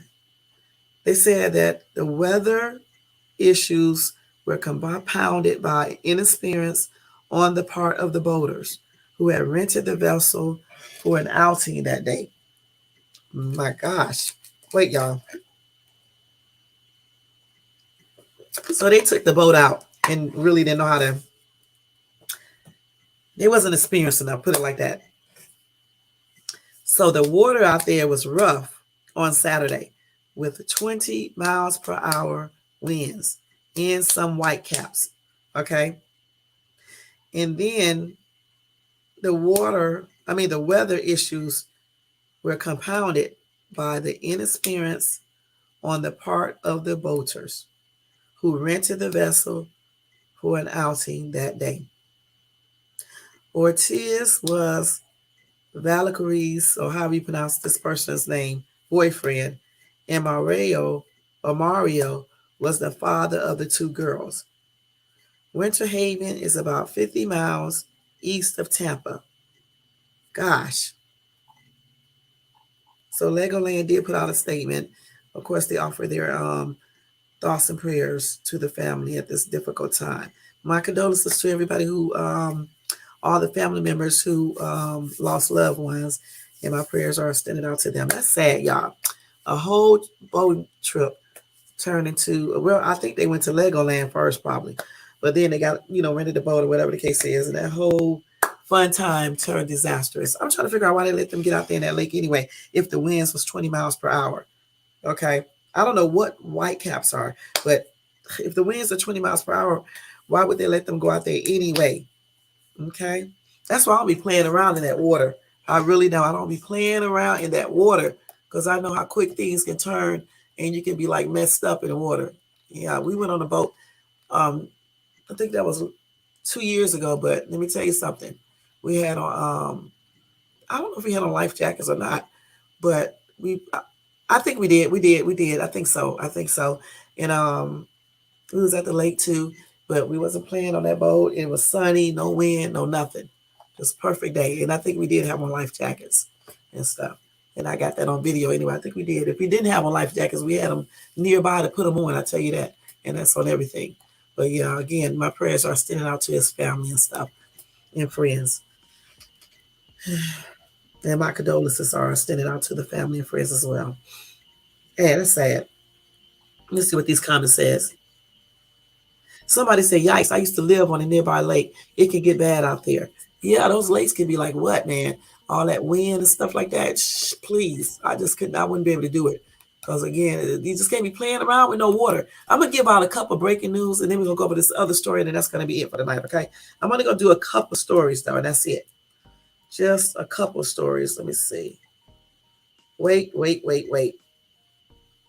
So they got the DEA just issued a public health warning over a dangerous new drug, y'all. I need to give y'all that real quick, okay? Let's see what it is. I don't know how to pronounce this, y'all. Let me just write this name. These damn words are hard. Okay, so this is a drug right here. Yeah, you almost need to go. You know what? I guess I could do this. Let me just type it into my Google thing so I can know how to say it. I think I'm about to do that. I'm gonna be embarrassed doing this, y'all, but I just honestly need to do this so I can say this word. And actually, you'll hear me do it on Google so I can be able to say it because these words are like hard. I'm not gonna lie. Let me just type the word in there. I forgot my phone sitting right here and I don't even use it. Say X. Let's see, what is it called? Lazine. I don't know shit. Let's see how the Google pronounces it. Let's see. Man, these people. Let me say pronounce it. Pronounce this word. Let's see. Pronounce. Y'all, this is a little break for a second. Pronounce. My ass cannot type either. Pronounce. X sounds like Z. Xylazine. Okay, let's see. Xylazine. You may be right. You may be right. Let's see. Oh, you're right. Well, I should have known you right, Missy, because you are a nurse. Let's see. Xylazine. You're right. I said it right. Xylazine. And you was right, Missy. Thank you so much. Gosh, you was right. And I said it right, too. Xylazine. Xylazine. See, listen. Xylazine. Yes, I was right. Yay! Thank you, Missy. Xylazine. All right, watch I forget how to say it. Let me play it one more time. Wait. Xylazine. And this is right here. I can look at it and it shows you how to pronounce it. Okay. I'm about to put this in front of me because y'all know I'm a dodo bird. Okay. Anyway, the U.S. Drug Enforcement, y'all. I'm still learning how to do this anyway. Okay. All right, y'all. I'm still learning how to do this. So, the U.S. Drug Enforcement Administration issued an urgent public health warning Monday about dangers of xylazine. This is a powerful sedative approved for veterinary use that has recently been found mixed into large swathes, I guess I'm saying that right, of domestic fentanyl supplies. I'm surprised I said that right, y'all. Okay. Wow. Xylazine is making the deadliest drug threat our country has ever faced. Okay, let's see. They said about 7% of fentanyl pills they seized in 2022 contain the drug, also known as a tranquilizer. I don't know. Xylazine. Okay. Wow. They said that drug, xylazine, can cause serious side effects, including the creation of severe necrotic skin ulcerations that can sometimes lead to amputation if left untreated. Wow. So they mixing that in with that drug, fentanyl. And they said that mixture is found in almost every state. So if you take that stuff, that's a legal drug, right? Fentanyl, I don't know. And there's a slight chance that xylazine could be in it, okay? And again, it can cause serious side effects. And could possibly cause you to lose a leg or something like that, or any, thing. This is sad, okay? So just be on the lookout for that if you are into taking drugs. Missy laughing with me pronouncing these words and stuff is a damn trip. At least I try, though. At least I go to Google and type it in. I got you, nurse. They help me out. Tissue death. Okay. So the tissue died. Is that necrosis? AKA also known as necrosis. Okay, dead. Wow. I need you up here on my live, Miss Nurse, and talk to us about all this stuff. Okay. But anyway, let's see. So just be on the lookout for that. Okay. If you are on fentanyl, you're taking that drug, it could be mixed in with xylazine. All right. Yeah. We turn this light back on. Turn back on. Turn back on. Turn back on. Gosh. Shh. All right. Let me go over the next story, y'all. Okay. Listen at this. 18-month-old twins drown after great grandmother with Alzheimer's leaves back door open. Now, I'm just trying to figure out, why would you leave your babies with a person who is suffering from Alzheimer? So they said by the time the mom, Jenny, found her 18-month-old children, Lachlan and Loriella, at the bottom of the murky water Thursday morning, they were unconscious. The tots were pronounced dead 2 hours later. So Jenny is a stay-at-home mother who runs a boutique. She lives at the $565,000 home with her grandmother, 6 children, and husband, a marketing executive. I don't know why they feel like they need to tell us all this other stuff. So a relative told the Daily Mail that Jenny's grandmother, who has Alzheimer's, left the back door open. The twins apparently slipped out of the house and into the pool. That pool wasn't. It don't even look like they was taking care of it anyway, because it had algae in it. Okay, they should have had a cover around that pool, y'all. Damn. Now, a few days before the accident, Jenny, 37, posted pictures of her twins outside the home with the caption, "Just want to play outside." Neighbors said they saw the twins' distraught mother get back into the EMS as paramedics battle to save her children. A GoFundMe has been set up to help the family with expenses. All right, so let me see what her GoFundMe is. They need to have a fence around that pool. And nothing, you cannot leave your kids at home with a grandmother or a person who has Alzheimer's, okay? Because they forget stuff. Gosh. And they definitely should have had let me show y'all this pool. They should have had a damn fence around this pool, man. Let me show y'all this pool. Then it's got algae all in it and shit. I would have been scared to get in that water, but kids don't know. That's the pool right there. Y'all see it with all that algae and stuff all in it. But you know, babies don't know about all that. They just want to get in that water and play. And that's why they should have had a day going, what's the name around that, a fence around that pool. And plus, again, you can't leave your children home with a person who has Alzheimer's because they don't remember stuff. Let's see what people are saying. Somebody said, why would they need a GoFundMe account when they live in a $565,000 home? GoFundMe is abused sorry for their loss. God bless. Somebody else said, I'm glad someone said it. I thought I was wrong for thinking the same thing. It's so unfortunate what happened to their family. But if you're living in a $500,000 home, I'm sure they can afford burial expenses. That's not true. Because where's this house at? I don't even think they told us where it was at. If they did, I don't remember. But if it's like out here in Cali, these houses cost that amount. That doesn't mean that you're rich. Okay.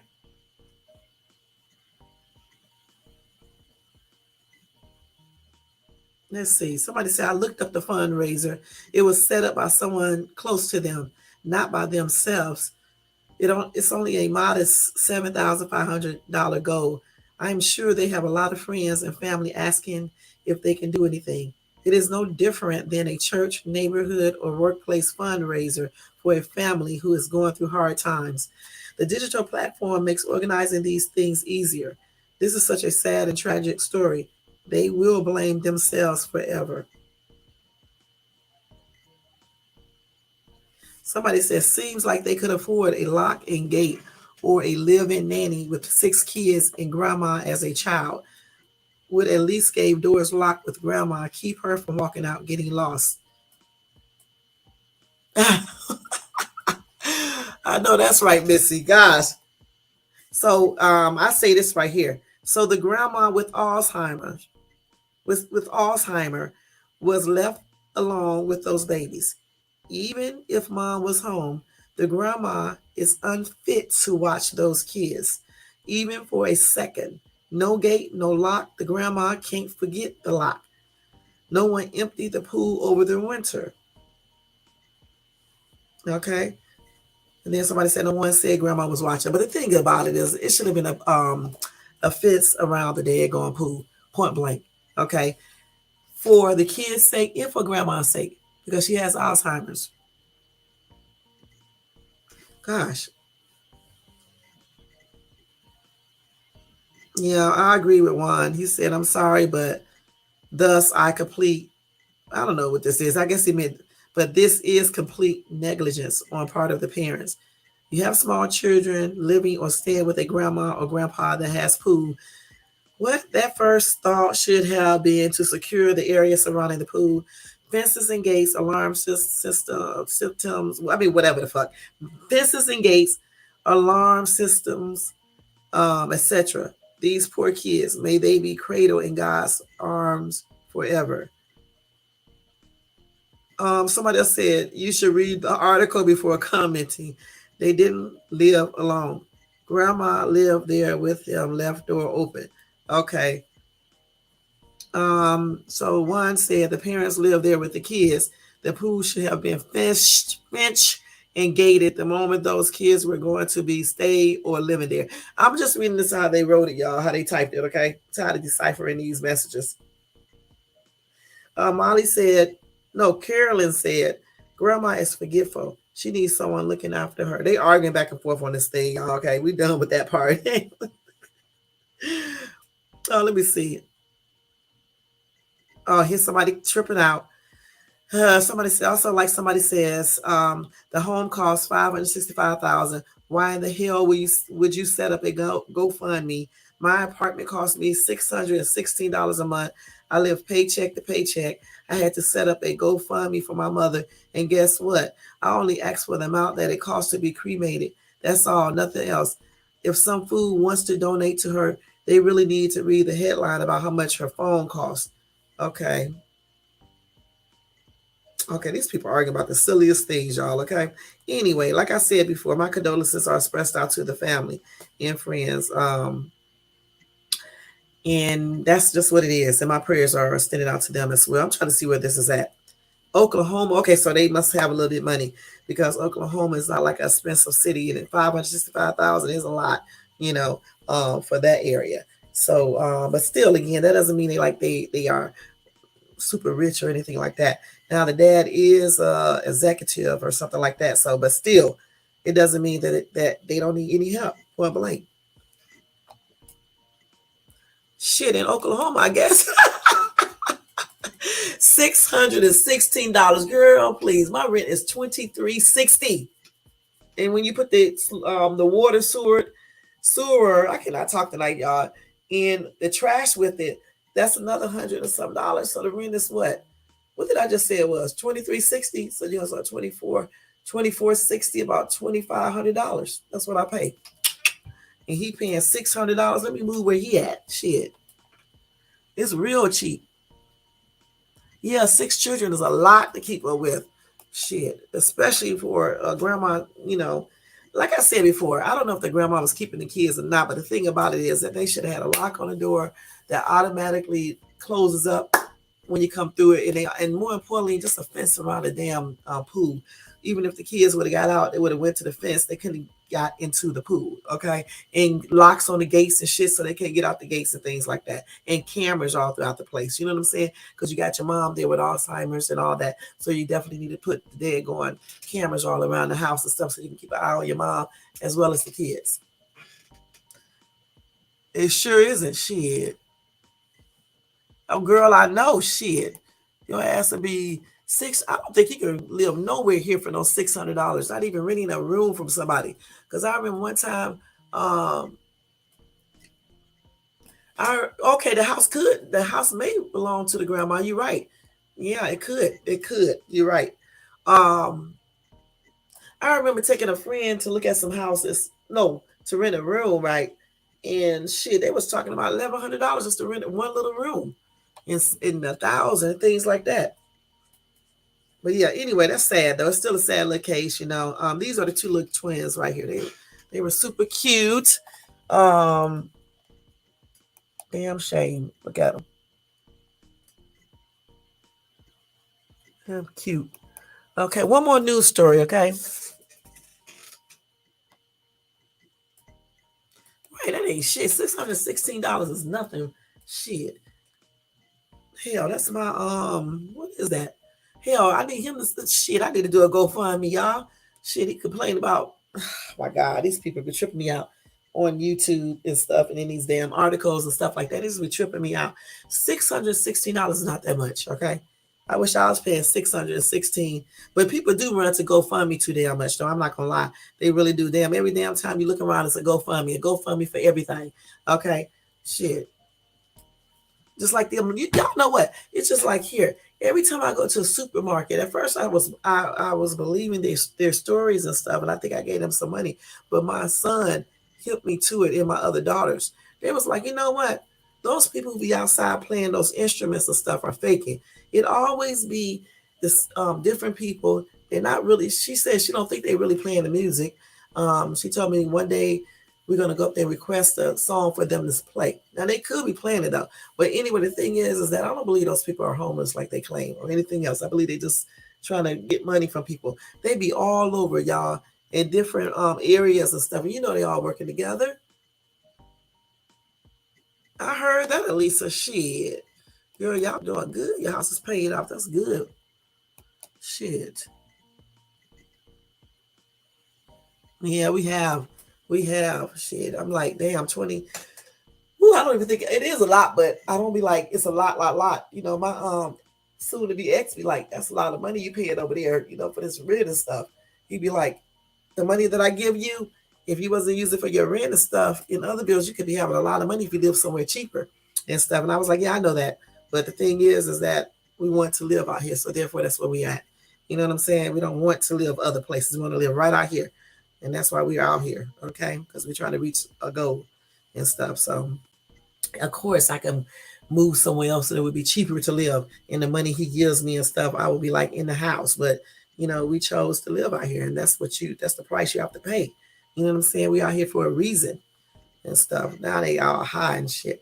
Now I'm looking, y'all, when I be on this thing, I'll be looking at 2 or 3 different things at one time while talking, okay? And let me see. Okay, let's go for one more story. Let's see, because y'all make me get off track sometimes. Okay, let's see. Oh, y'all, I want to tell this story right here. Yeah, we paying a lot, but it's not $7 now. It used to be like that. Now I pay I think it's $4.69. I go to Costco. I think I go to Costco and get gas or whatever and stuff. But it's $4.69 there, you know. But anyway, y'all, in Arlington, Texas, there was a school shooting today. Okay. A student opened fire at a Dallas area school Monday morning, killing one student and injuring another before being arrested on a capital murder charge, police said. The y'all. The shooting began on a high school campus in the suburb of Arlington around 6:55. And that was before many students arrived for the first day back to class after spring break. Why they got their spring break early in Texas and Arlington? Okay. Arlington Police Chief Al Jones said Monday that a male student who was shot died at a hospital and a female victim was receiving medical care after being grazed by shrapnel, causing injuries that aren't life-threatening. He declined to give their ages or grades. Another male student was arrested at the scene and charged with capital murder, Jones said at an afternoon news conference. The police chief declined to identify the suspected shooter because he is a minor, but said he is being held at a juvenile detention center in the area. So he's charged with capital murder as a minor. But anyway, the gunman ran from the scene. The gunman, y'all, is a kid, okay, who ran from the scene without ever entering the Lamar High School building and was taken into custody by responding officers within minutes. Jones said, investigators recovered a gun used in the shooting, but the shooter's motive and where he got the weapon remain unclear. Jones said the police officers normally stationed at the school weren't there during the shooting, which began shortly before the officers were set to start duty. Okay. Arlington Independent School District spokeswoman Anita Foster said the school went into lockdown during the shooting, but school buses and other arriving students were diverted from the campus before classes were set to begin. Police said they have completed their search at the school at around 10:40 a.m. Wow. So in Texas, people convicted of capital murder can be sentenced to death. But if he's a minor, how would he be sentenced to convicted of capital murder and definitely not sentenced to death? I don't know, y'all. But anyway, that's what happened today, y'all. And they said they would not have any classes tomorrow at school. And counselors will be available to students and staff on Wednesday as well. That's a damn shame. That happened today.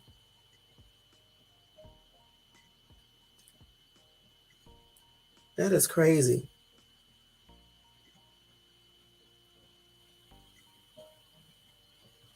Okay. I'm just reading these comments, y'all. I don't even want to read these out loud because some of these people say stupid stuff. More stupid than the other ones that I just read. Okay, let me pick out a good comment. Okay, we're not reading that stuff either. Here they go with the political stuff. Okay, I'll read this. Okay, Leroy said, "We the people need to come together and help the school out. The GOP somewhat the problem with these gun laws." I knew it. I knew I could read one and they just type correctly. Okay. Anyway, he's right about people need to come together and help the schools out. And they do need to do something different. I mean, because all these little school shootings and stuff in these schools is just getting out of hand for real. So they need to definitely come up with something that can work out, to decrease the chances of, kids being killed, shot, or anything at schools. I actually think they need to put some type of armed security or something in each school, as well as metal detectors and things like that. You know what I'm saying? I really do think they need to do things like this. And I think this is on the outside of the school, but still, once you come on the campus, I just think they need to start having security or something out there, armed security, and just be monitoring everything, because these kids are doing the most. Let's see what y'all say in the chat. Do you know what makes someone be charged with capital? Yeah, I guess when they kill somebody like that. Let me see. Let me look on my other phone to see. Let's see. Why are people? Let me see, y'all. Why would a minor be charged with capital murder?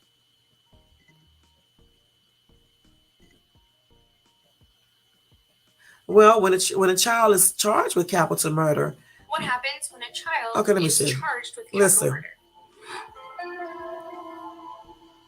When a child is charged with capital murder, there are a number of differences between capital murder in the juvenile system and capital murder someone may commit as an adult. Those differences are, first, a child as young as 10 can be certified for capital murder. What? That means that the child can be transferred into an adult court as young as 10 years old. Wow. Something that people often wonder about and frankly worry about is whether juveniles can be sentenced to the death penalty. The answer is no. A juvenile cannot be sentenced to the death penalty even if they are certified for a capital murder. If a child is not certified and the case is handled in the juvenile system, the regular indeterminate and determinate sentencing punishment ranges apply. If a child is certified for capital murder and they are found guilty of that offense, the automatic punishment is life in prison with the possibility of parole. So that means life without the possibility of parole and the death penalty are off the table for juveniles. who are certified. It's important to note that these differences apply only to capital murder and not regular murder. So people often wonder what the difference is between capital murder and regular murder. For capital murder, there have to be at least 2 victims, or if the defendant was in the process of attempting or committing another felony offense and someone died, then that could make it capital murder as well. Wow, okay. Well, we just found out. So that's why it's called capital murder. At least I hope you heard that. Damn, this thing is hurting my feet, y'all. Shit. So that's why it's called capital murder. Did you hear that?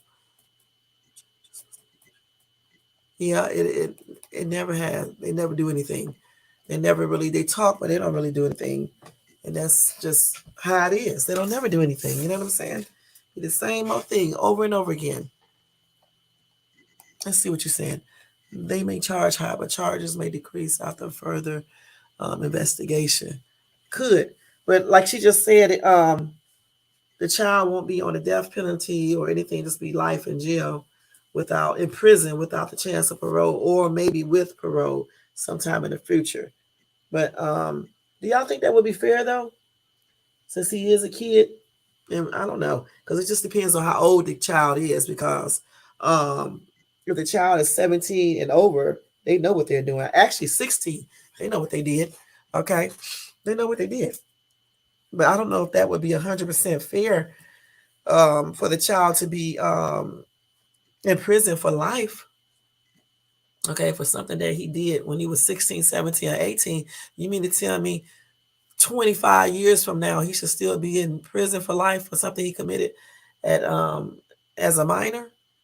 When they can basically counsel him and find out what's wrong with him and things like that. And I think he do need to be in there for some years, though, for some years. Okay, for some long years. But I'm just saying, I don't think he should be in there for life, and he may be like 16, could even be 15 or 17. You know what I'm saying? I don't know. Yeah, at 14. Yeah, he is. Right, at least 14. That's true. But it's still, again, I don't know if he should be in there for life. You think he should be in there for life? Because you're talking about a long time. Because if he's 14 or 15, you're talking about his life is probably at least 70 years. That's a long time. Okay. So, for me, I just think, okay. So you think he should be, Elisa? Okay. Yeah, but I still say, I don't know. I don't know for sure, because I would have to see the dude and interview him and things like that to make the actual decision. But I'm just saying, I don't know. That just seemed like a long time, because you got people who murder people that's grown, and some of these people get out of jail. You know what I'm saying? And stuff. But I don't know. And you're right, Missy. Parents definitely need to do better with their children, because these kids be doing the most. Okay? They do not handle stuff good. But you know what? A lot of times, not saying that this child saw his parents doing anything. Let me just put that there. But sometimes kids see parents doing certain things. How do you expect for a child to know how to handle conflict, anger, and all this other stuff when parents don't know how to do it? You got parents that threaten violence to other people and be parents themselves over foolishness. And then you got kids seeing this. Let me see. I'm going to be honest. I think he should be put away for life, because he did kill someone. And imagine what he may become as an adult. It doesn't always mean he'll end up. Okay, yeah, that's true. I see where you're going with that. You're right. Yeah. Yeah, true. Yeah, I do too. I do think that we are lenient on these criminals, for real. When your butt do hardcore crimes and shit, I think prison should be a little tougher. I'm gonna be perfectly honest. I don't even believe that they should really have visitors. Okay, and that's on everything. If they did like rape, kill someone or something like that, I think that shit need to be taken away. Okay, I think a lot of stuff need to be taken away. They shouldn't even be watching cable in prison, regular TV and shit. You know what I'm saying? Just regular TV shows, which will probably consist of the news and a couple of talk shows or something like that, but no cable and all the other stuff that they do, and no cell phones allowed. They be getting those cell phones anyway. and all the other stuff that they do there. I mean, all that stuff should not even be allowed. We're doing a lot. Let's see what y'all said. Every time that I see a crime like murder committed, the article will state the perpetrator was out on parole. Yeah, you're right. That's what I'm talking about. Shit, they be letting these grown people who kill people out.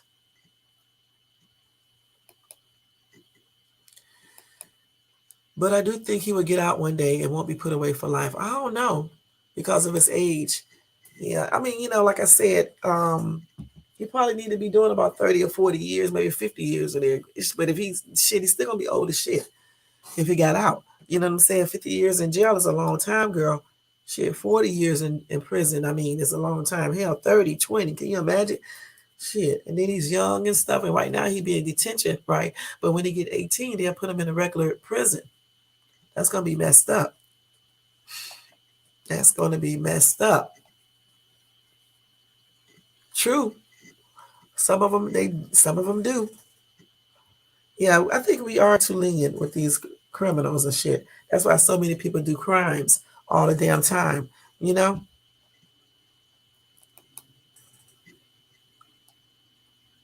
Right. That's what I wonder.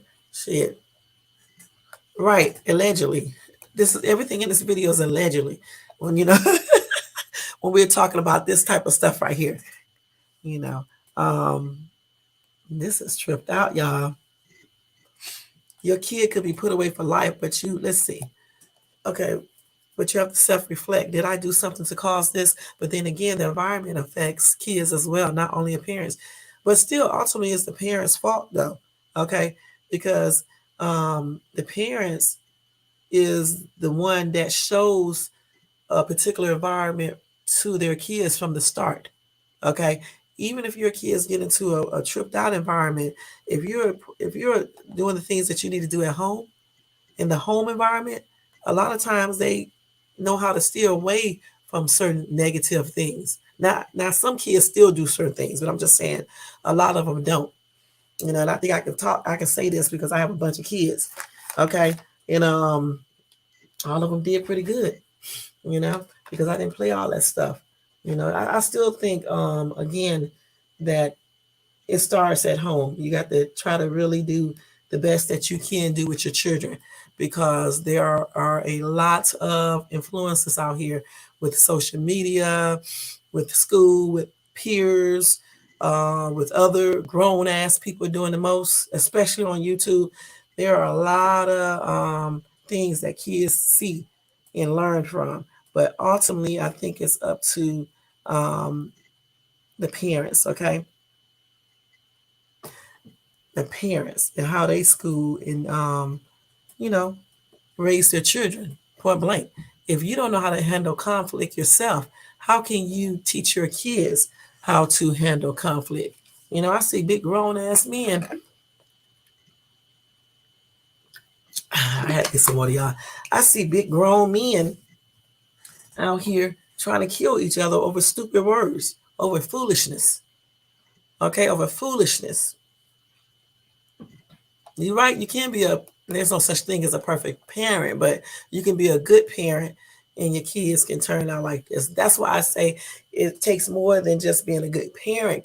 You got to talk to your kids. You got to almost, I wouldn't say be their friends, but you got to really set the type of environment with your kids where they can feel comfortable, that they can talk to you about almost anything. Okay, point blank. I agree. Let's see. I think when a kid is about 14 to 16, that's when outside influences affect them the most, such as friends, school, etc. And they don't listen to parents as well. Yeah, actually, I believe that kids start being affected by kids in outside things before they get 14. I think some of them start being affected by it at 10, 11, and 12 years old as well. Okay. And that's why a lot of kids do certain things at that young age, because they do watch other kids and TV and things like that, the computer and things like that.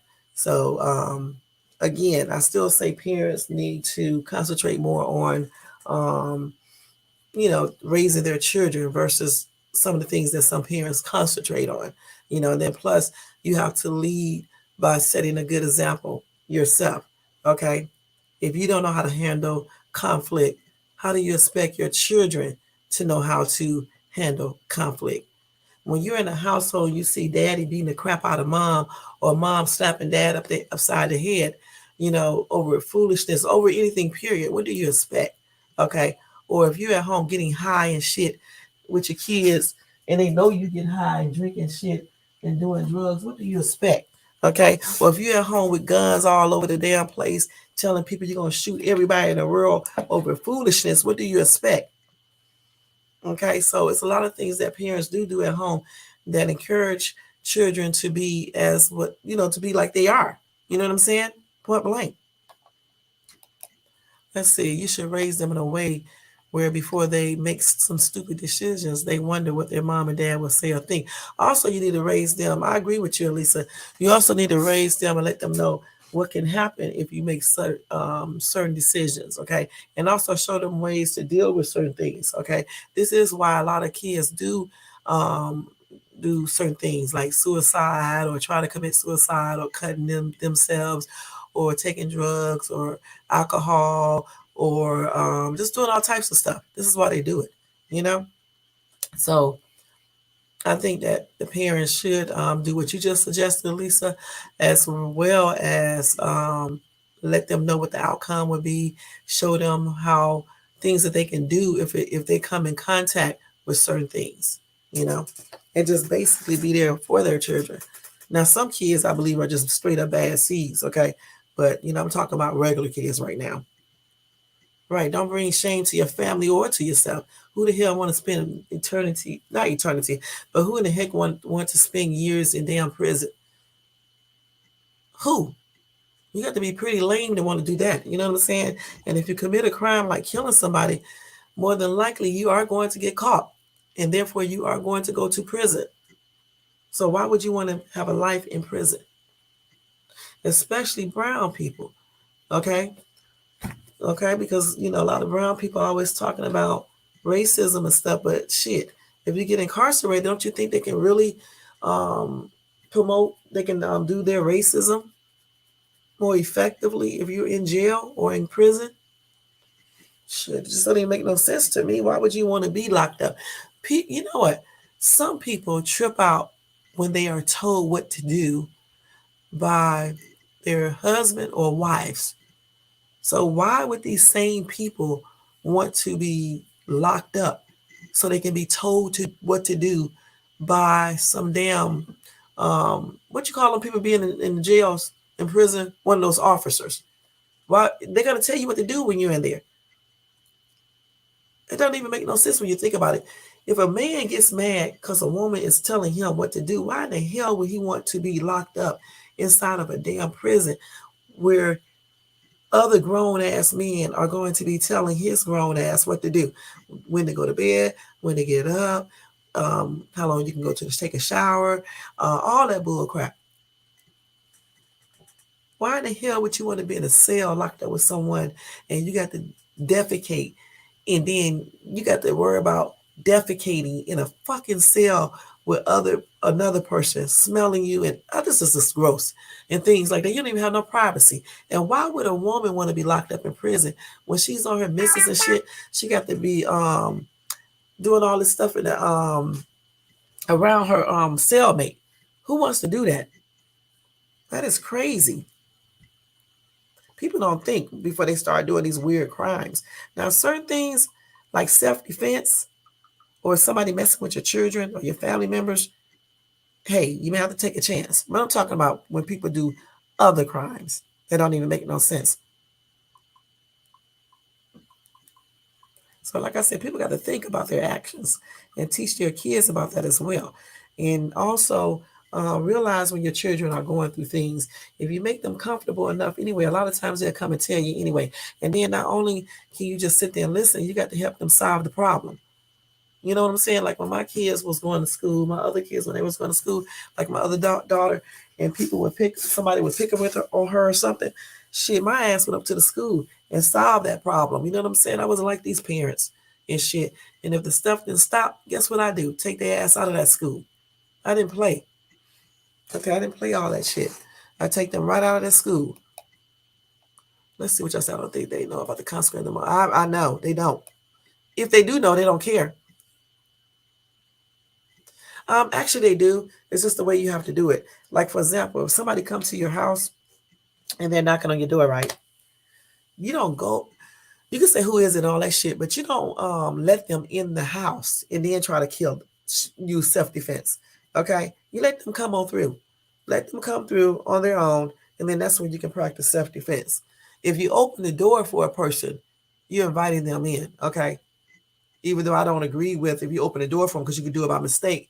I don't care about what the law says. I'm still going to defend myself. In that case, like I said before, that's when you have to take a chance. Okay, point blank. But you have to you have to let them knock on the door. You don't open the door for them. I mean, if they act like they're trying to come through or something like that, putting your life in jeopardy, then you can defend yourself. Outside, the same way, if they coming up to you like they putting your life in jeopardy, then you can defend yourself. But of course, if they're walking away, you don't shoot them because then it's not self-defense. You know what I'm saying? Or if they're not coming up to you, they talking from a far distance and they don't have no weapon or anything, you just can't be shooting or anything. Or just like somebody in your house, right? And you're downstairs or you're outside, and you hear somebody in your house, you can't go up to your house to see who's in your house and then practice self-defense because the police going to say, why did you go back to the house? If you thought somebody was in your house, you called the police. If there's nobody else in your house that you need to go and help, and somebody's in your house breaking into your house, you're not supposed to go back into your house. You stay outside and call the police. Because if you go back up to your house and you have to shoot somebody, that's not going to be self-defense because you didn't ever have to go back up to the house. Or like if somebody taking your car and say they don't have a weapon or they're not trying to do nothing to you, you don't just shoot that person because you can just let them have the car and you can call your insurance or whatever the case is, call the police and all that stuff. So that's where I think that's why I think California got that law like that, because a lot of people just start shooting people. Like if somebody breaking into your car, and then say you come outside, you see somebody breaking your car, and you just go shoot them. That's not self-defense. How are you defending your car? Your car is a thing. There's nobody in that car. Now, if somebody is in that car, that may be a little tad different. But if your car just sit outside, you see somebody going into it, and you go in your pocket to get out a gun and start shooting, that is not self-defense. Yeah, but that's stupid. Who the hell? I would never shoot. Let me say this again. I would never shoot nobody for taking on damn property, something that you can get back. I would never do that. You would have to be actually mess with me or my children. I'm going to be perfectly honest about that. You got people who would shoot people over their animals. Now, it just depends. I can't say on that. I'm not even going to say anything about that, but you do got people that would do that. But as far as property and shit, because that's why you got insurances and stuff like that, that's crazy. And that's why Texas be having all this shit going on too there. That's crazy. Who does that? If I'm in Texas, because I used to live in DFW. If I was in Texas and somebody came into my house and I'm not there, I'm not getting ready to shoot you because I come home and see you in my house. I'm actually going to just turn back around and, I'm just going to really try to sneak away so they won't see me. But now if they see me and start doing stupid shit, then they may get something, But if they don't, then I'm not going to, I'm just going to call the police like you're supposed to. Even in Texas, I'm not just trying to murk nobody. You know what I'm saying? It's only in self-defense for me. Only in self-defense. I'm not about trying to murk nobody over no damn property. You know what I'm saying? It's just crazy and stuff. But yeah, the police explained it to me, the self-defense thing here. Just in case I have to use it and stuff. Yeah, they explained it to me very well. Because I thought as soon as somebody come to my damn door, I don't know who it is, and they just shaking on my door now, I just start, but no, you can't do that, If they pulling on that doorknob like they coming in, though, I actually think you can. But what I was saying is that I think he was saying if I open the door, I forgot what he said, but I just know one damn thing. You just can't shoot nobody like that, like some people can and stuff. But you have to look up that self-defense thing here. But it's similar to what I just said and stuff.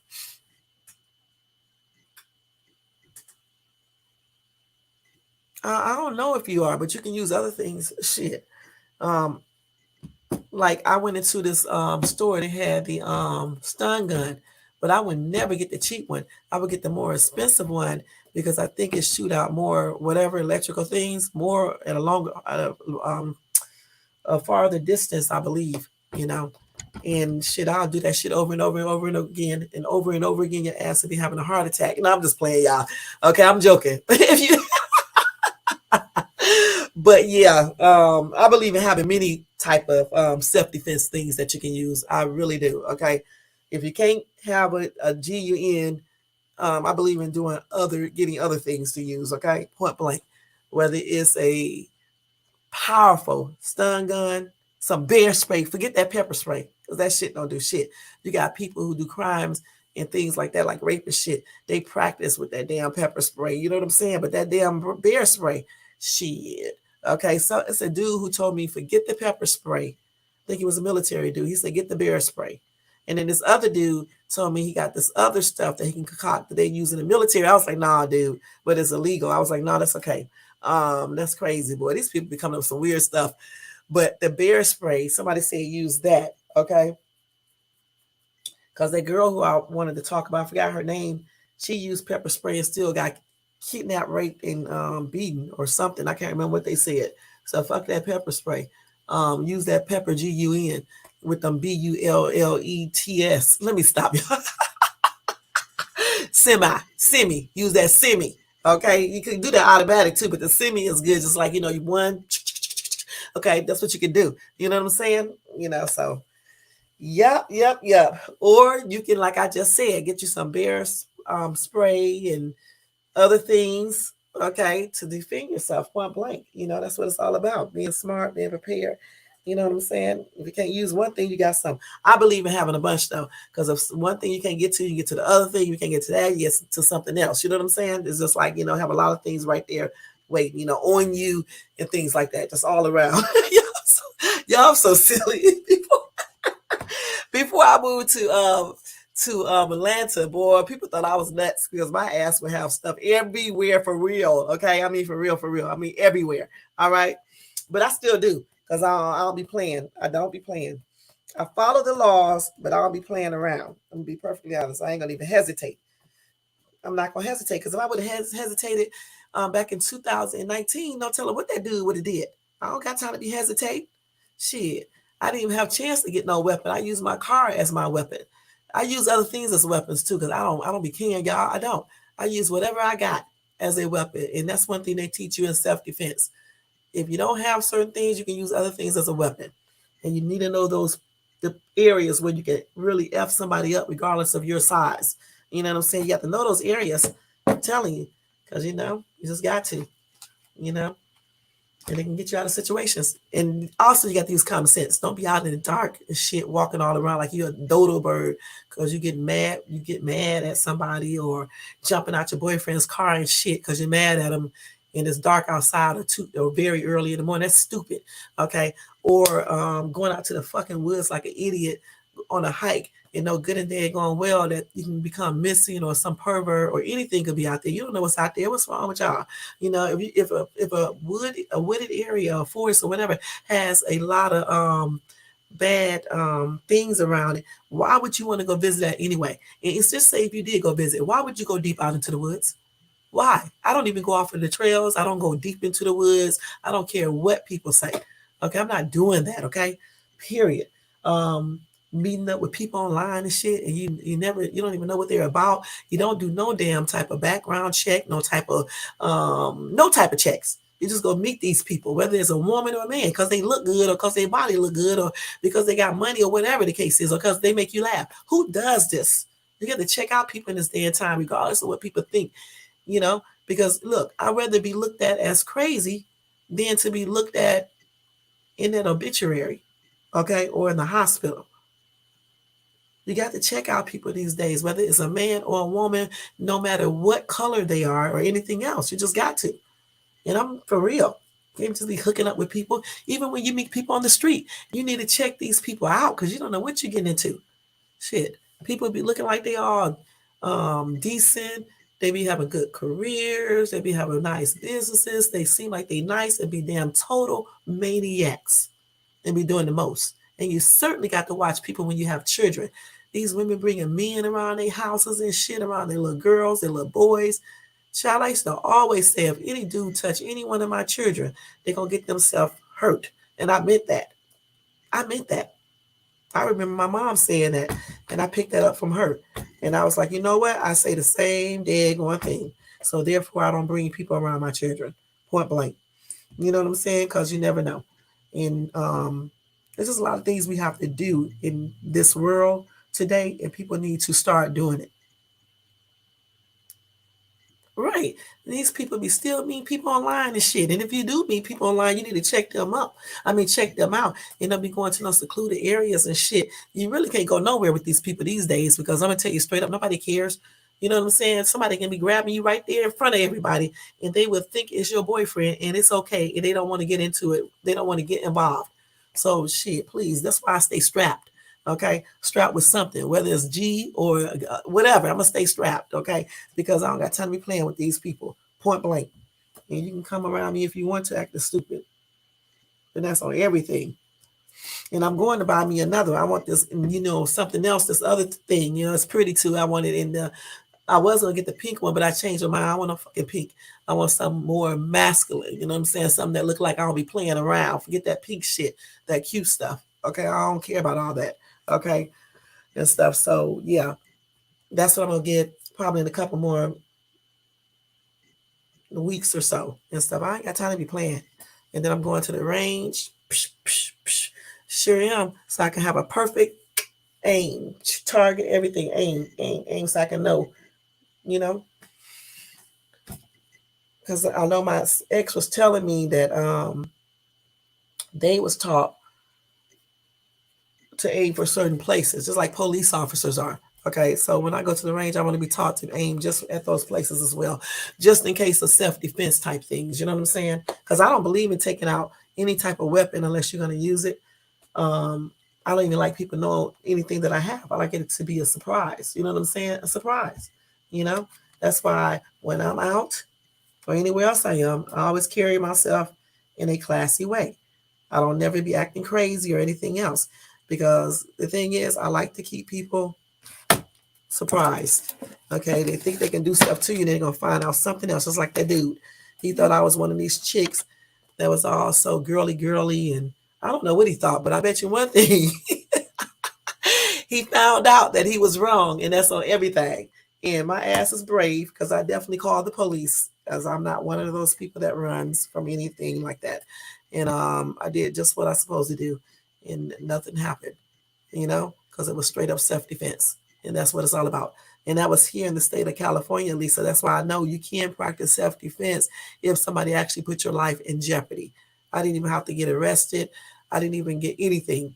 Damn, I don't even believe the police asked for my damn ID, if I'm recalling this correct. But he was refraining from laughing. I'm not gonna lie. They shouldn't be laughing. This is like the second or third time the police have been laughing at me and stuff over stuff. Just plainly crazy. You know how you can tell when somebody be laughing inside? But that's what he was doing and stuff. And it was like, don't try to help nobody no more. Because what I thought is that the dude was trying to kidnap the girl and stuff. I guess he thought I was crazy. He just told me don't try to help nobody anymore. It's certainly not at night at 1 o'clock in the morning. I tell you, sometimes we do stupid shit. You know what I'm saying? Certainly not at 1 a.m. in the morning and stuff. So I won't be doing that again. Yeah, I don't know why. You're supposed to call the police if someone is in your place and you're not in your house, instead of you going up there yourself and possibly doing something to someone, and then you end up being incarcerated yourself. People who do that are stupid and dumb. Okay, point blank. The only time you use self-defense in the case if somebody's in your house is if you're in the house, okay, or your kids. Because I don't give a fuck what nobody says. If my children are in the house, I could be out of the house. I'm still going up there, okay? Just like when that tornado came, when I lived in Marietta, Georgia, and the tornado was over there by them. It came to where I was at too, but it wasn't coming to me yet. I left my workplace and went over there where they were at, okay, because I was going to leave my kids there and the tornado was coming through. Please, because I'm not like a coward. I told y'all that before, I wasn't. So I went there, okay, like you're supposed to do as the mom. And of course, my I wasn't married then. This is a long time ago. I knew David then, but we weren't married and stuff. But yeah, I went there. I know, but I used to live in Marietta, Georgia. That's where I used to live, at Marietta, Georgia. They have a lot of Mariettas and Mariettas all throughout the United States of America in different cities and states. Yep. But like I said, it's time out for foolishness. We need to start thinking before we do certain things. We need to start preparing for things. We need to, especially women, you need to always have something. I don't give a damn what you have. You need to have something that you can use for self-defense. But fuck that pepper spray. I hate to tell y'all that, right? You know, bear spray is the one you want to use. Let me see what bear spray will do. Okay, to a person. Let me see real quick before I get off of here. And then tomorrow we'll cover those other cases, y'all, okay? Let me see what bear spray would do to a person. I want to know. See if this man was telling me the truth.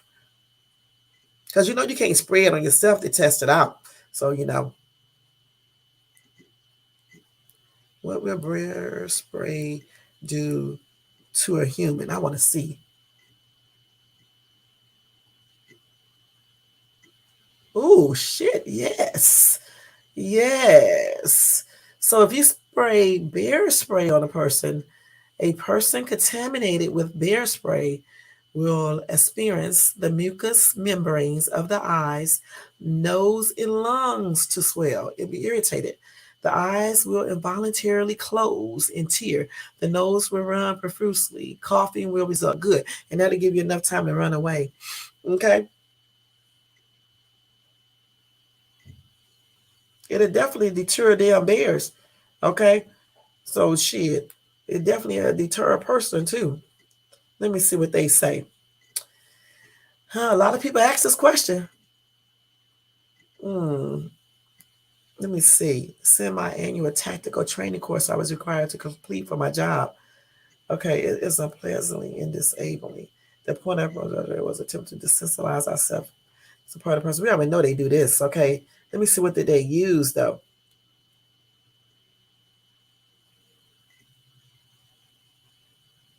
Okay, so she was like, she recommended not getting sprayed with that crap.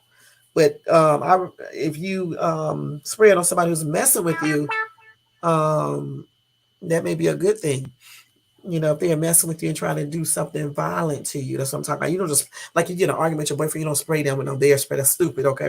Or you get into like a little fight with somebody, a girl, so you don't spray nobody with no bear spray. You know, somebody trying to rape you, kill you, assault you. You know what I'm talking about? Stuff like that. Self-defense, real self-defense stuff. Let's see.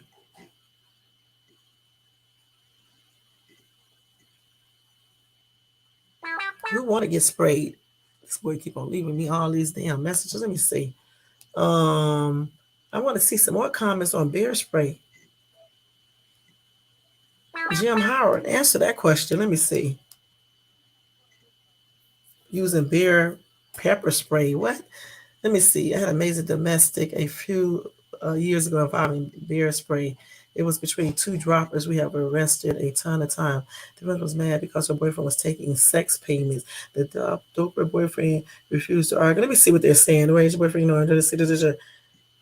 She grabbed a huge can of bear spray. She walks up to the car and doused the car with the bear spray.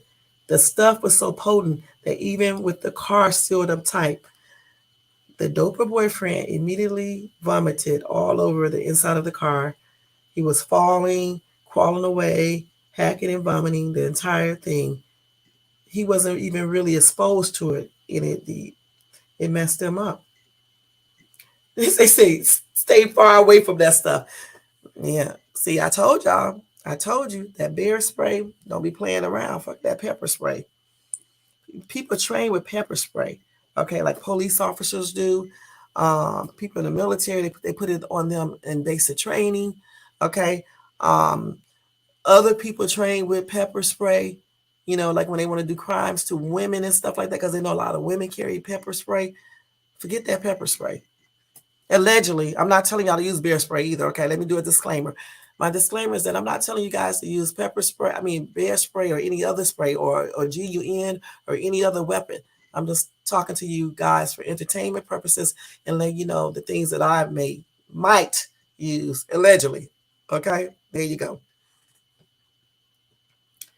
But yeah, everybody that says that bear spray is not to be played with because they use that on bears. Okay, and you know it's hard to get a bear away from you. And pepper spray is not going to work on a bear. Okay, so if bear spray works on a bear, it's common sense that it probably do a lot on a person. Okay, and I told you this dude who told me this. I don't know how he knew, but that's what he told me. He was like, don't buy no pepper spray because people train with that when they want to do crimes and stuff to women. Get that daggone bear spray because it'll stop them. That's exactly what he told me. And plus, he said it goes in a further distance. I can't remember what he said and stuff. So that's what I said I was going to get me is some, at that time, I was like, that's what I'm going to get me is some bear spray. And I bet you if a lot of these women who were grabbed and shit by a man had that, they wouldn't have been grabbed point blank, even if they didn't have any weapon. Because you spray the shit out of their ass and then take off running and scream or holler and all that stuff. And that's just what it is. You know what I'm saying? But I do think we need to be more prepared. I do think that we need to always have something that can help us out, you know, when we're out in the real world, even at home. I really do believe that because you just never know. You never know what you may encounter. And this is point blank. All right. But anyway, guys, thank you so much for tuning in to Shades Tube tonight. Let me just go through roll call. It's not too many people who came in the chat, but it was enough. Okay. So thank you, Missy, so much for coming in tonight, being so supportive and being talkative. I like that. Thank you to Elisa for being supportive and talkative. I like that as well. Thank you, Red here by Nature, for dropping by. Thank you, Lord, for dropping by. Two will be gaming. Thank you too for dropping by. Let me see who else. And I think that was it tonight in the chat.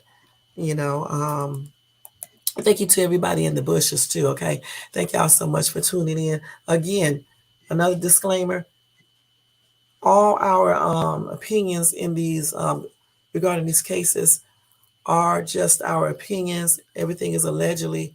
Okay, unless I say it's not allegedly. As far as the other topic we just discussed, that is only told to you guys for entertainment purposes. It's not telling you to go out here and get bear spray or any type of spray or anything, period. It's all up to you what you want to do and what you want to use to practice self-defense if you need to practice self-defense, point blank. All right. Guys, don't forget tomorrow night, we're going to discuss 2 more cases, I believe. The 2 that Elisa just said. There was something else I wanted to tell you guys before I go. Let me see what it is real quick. I forgot all about this. Let me see if I can do this real quick before I get ready to go. I'm on the wrong damn thing, y'all. These 2 phones, y'all be getting mixed up because they both look brand new. One is brand new, the other one isn't, but shit, it looks just as brand new as the other one. Let's see. Where's this thing? I can't find nothing on this new phone, though. And that's not. Let's see. Let me see. This is my old damn phone. These phones, y'all, I'm going to the wrong phones. Wait, let me go to messaging. Here it is right here. Let me see. There was one more thing. So tomorrow, y'all, I'm just going to give you a brief insight on this real quick. Shaquille O'Neal was hospitalized over the weekend. Okay. Tomorrow I'll cover that more in detail because I forgot about covering that tonight because we got off into something different. And then we will possibly cover the other 2 cases, but I do want to talk about the Crater, I think that's Crater Lake, I said. I want to talk about the disappearances there tomorrow night. So we're going to do that tomorrow at 7:15, somewhere around that time. Okay. And tomorrow night is Shades Tube almost birthday. I'm so crazy. Wednesday is my official birthday, y'all. My mom said I was actually born on the 21st. I don't know for sure yet, but I don't celebrate my birthday on the 21st. I celebrate it on the 22nd. So the 22nd is my birthday. All right. So tomorrow we're going to do that show. Y'all have a good night. Have a good day tomorrow. Let me put this back up here, y'all. Don't forget to thumbs up this video if you like. Don't forget to subscribe to the channel if you're not subscribed. Welcome to all my new subbies too. I got a couple new subbies. Welcome to you guys. And thank you to all my day ones. Also, guys, don't forget to hit that bell notification. All right. So you can be notified of any upcoming videos. Thank you, Missy, and you too, Elisa. Okay, let's do this. Oh, God. And y'all just, have a good night. Be blessed. Be safe. And don't forget, don't be practicing self-defense if it's not truly self-defense. Because if you practice self-defense and it's not self-defense, you are going to jail. All right? Point blank. And one more thing before I leave. I had somebody ask me, before I leave, I had a person ask me, do I have problems in life? And I told the person, no, I don't have any problems. And the person thought I was tripping out. And the reason why I said no, that I don't have problems is because I don't like to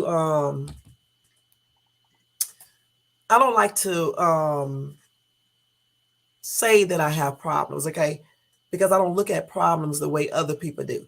I think things that we go through life are just life experiences, either created from our actions or from just something else. But I don't look at problems like other people do. I look at everything differently because I try to stay somewhat positive. I don't stay positive all the time, but I try to. So when things happen in my life, I don't look at it as a problem. I look at it as something that just basically happened because of my actions or because of someone else's actions, and just something that I need to tackle if I can. Okay, I don't like calling things problems because to me, for me, if I say problems, it's just like, something that I may never be able to,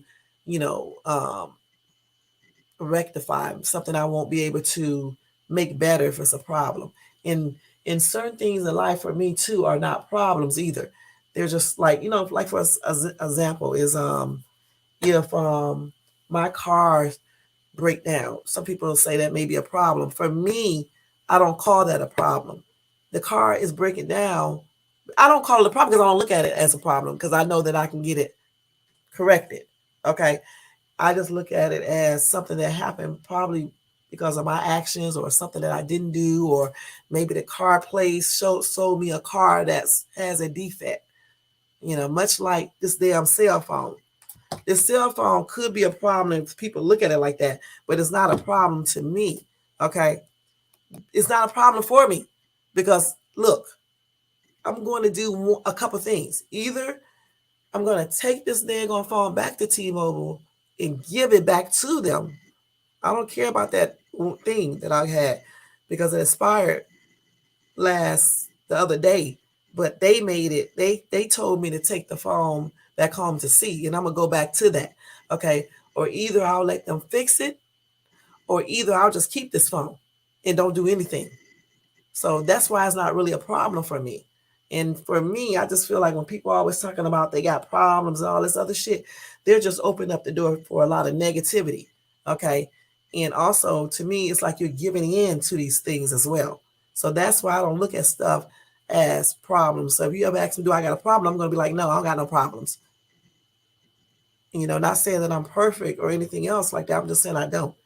Okay. Because I don't call things problems. I just say these are things that just happen either from my actions or somebody else's. Okay, just like the other day when I had a headache and caused some other actions to happen, I didn't look at that as a problem. I looked at it as something that I may happen to myself because I don't get enough sleep, and then I was letting certain things get on my nerves. Okay, but these are things that I can control and stop from happening. Okay, so I just look at stuff different than other people. I mean, so some people get offended when I say certain things or either think acting like I'm perfect or whatever they may think. And it's not true. I don't think I'm perfect. Nobody on this earth is perfect. and everybody commits sins regardless of what they tell you, just like everybody lie. Okay, regardless of what they say. If they say they don't lie, they're lying to you right now, because every human being on this earth lies. It can be little bitty lies, they're still lies. Okay, if you tell somebody you feel good and you know good and well you don't, you're lying. If you tell somebody they look good and you know they don't, you're lying. If you tell somebody you like them and you know you don't, you're lying. If you do your taxes and you put one little thing that you know is not true, you're lying. If you go to the store and somebody underring you and you know they underrun your price or whatever the case is, undercharge you, you just lied and you also just stole. Okay, point blank. I don't know why human beings always take stuff to another level, but they don't look at stuff the way it should be looked at when it comes to everything. It's always something else with people. You know what I'm saying? A lie is a lie and everybody lies. I don't care what anybody say. Okay? There's different type of lies, but people do lie. Okay? Just like everybody commits sins. I don't care if you're saved, if you're not saved, you still commit sins. The main people who say they don't commit sins be committing sins every single minute of the day. For them saying they don't commit a sin, they're committing a sin right then and there because they're lying. That's why you ask for forgiveness every single day and all the time, because people commit sins. It's just different type of sins out there. You fornicate, that's a sin. You commit adultery, that's a sin. You lust with your eyes, that's a sin. You think about doing weird stuff, that could be a sin. Okay, a lot of things. So I don't know how, like I said, I don't think like other people. I don't look at stuff the way other people look at it, and I just look at stuff differently. And I just want to know, in case you guys ever ask me about problems or something else, like somebody did ask me, and I say I don't have any problems, because I don't. I don't look at things the same way everybody else do. Okay, I used to do that, and I saw what it led me to. So therefore, I don't say that. Just like I don't be trying to dabble into negativity. Now, granted, negativity do come my way, but I don't like live in it. Okay, I try not to be around people who just be negative all the damn time. I don't want to hear that. You know what I'm saying? Right. And sometimes people are this right here, this key word. Okay, and I know certain people be this, okay, and everything, but I'm not going to let them be mine this, okay, because again, like I said, I don't believe in having these, okay. This is why these type of people, or I'll eliminate them altogether. I don't care who they be. Okay, it can be a relative. I told y'all before, I'm a different type of person. I'm just not the same. But I get along with most people. I really do. I get along with most people and stuff. Some people I don't though, but some people, a lot of people I do. But in case you guys hear me say some certain things, it's not that I think I'm better than anyone. They better have, so they fix my payments, huh? Let me see how they cheated some damn body. Okay. Let me see how much they cheated me out of. It should would have been more. I'm sure I wasn't. They always be cheating people. So they added some money to my account. Okay. All right, y'all some cheaters. See, they just ran the little scale. Let me stop. You're right, Missy. Keep drama out of your life. Shit. And then you are better off keeping drama out. Don't be walking around here talking about all these problems you got. Try to figure out how you can get out of these problems. Okay? And don't look at everything as a problem either. Some things are a learning experience. Some things you bring on yourself. And sometimes things just happen. Just to try to figure out how you can get out of that situation. Let me see what this girl said.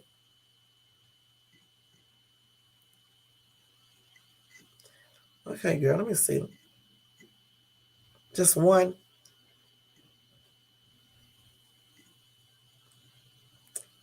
Okay, I'm going to send it to her.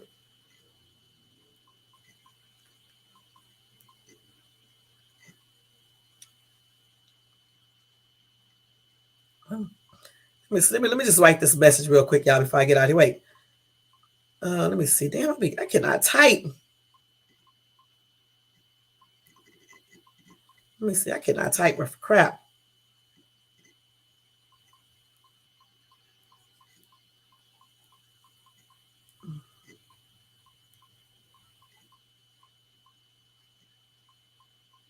I'm going to send it out on Friday.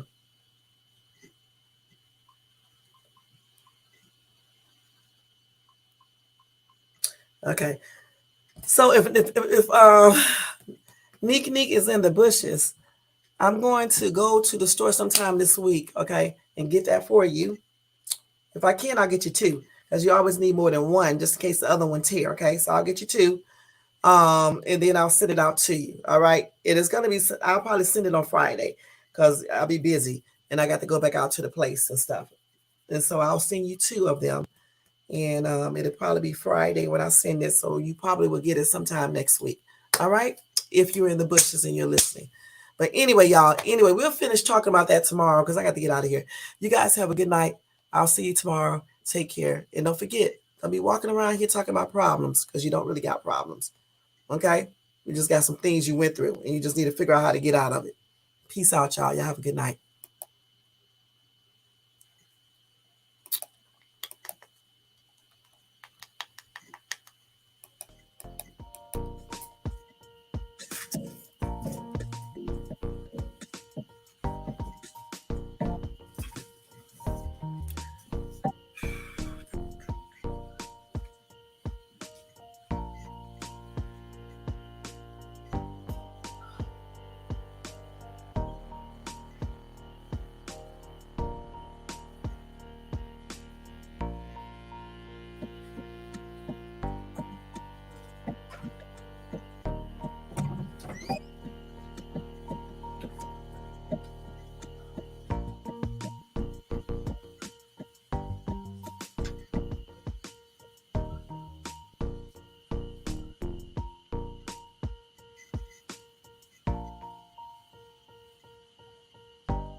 Good night, everybody. Have a good night.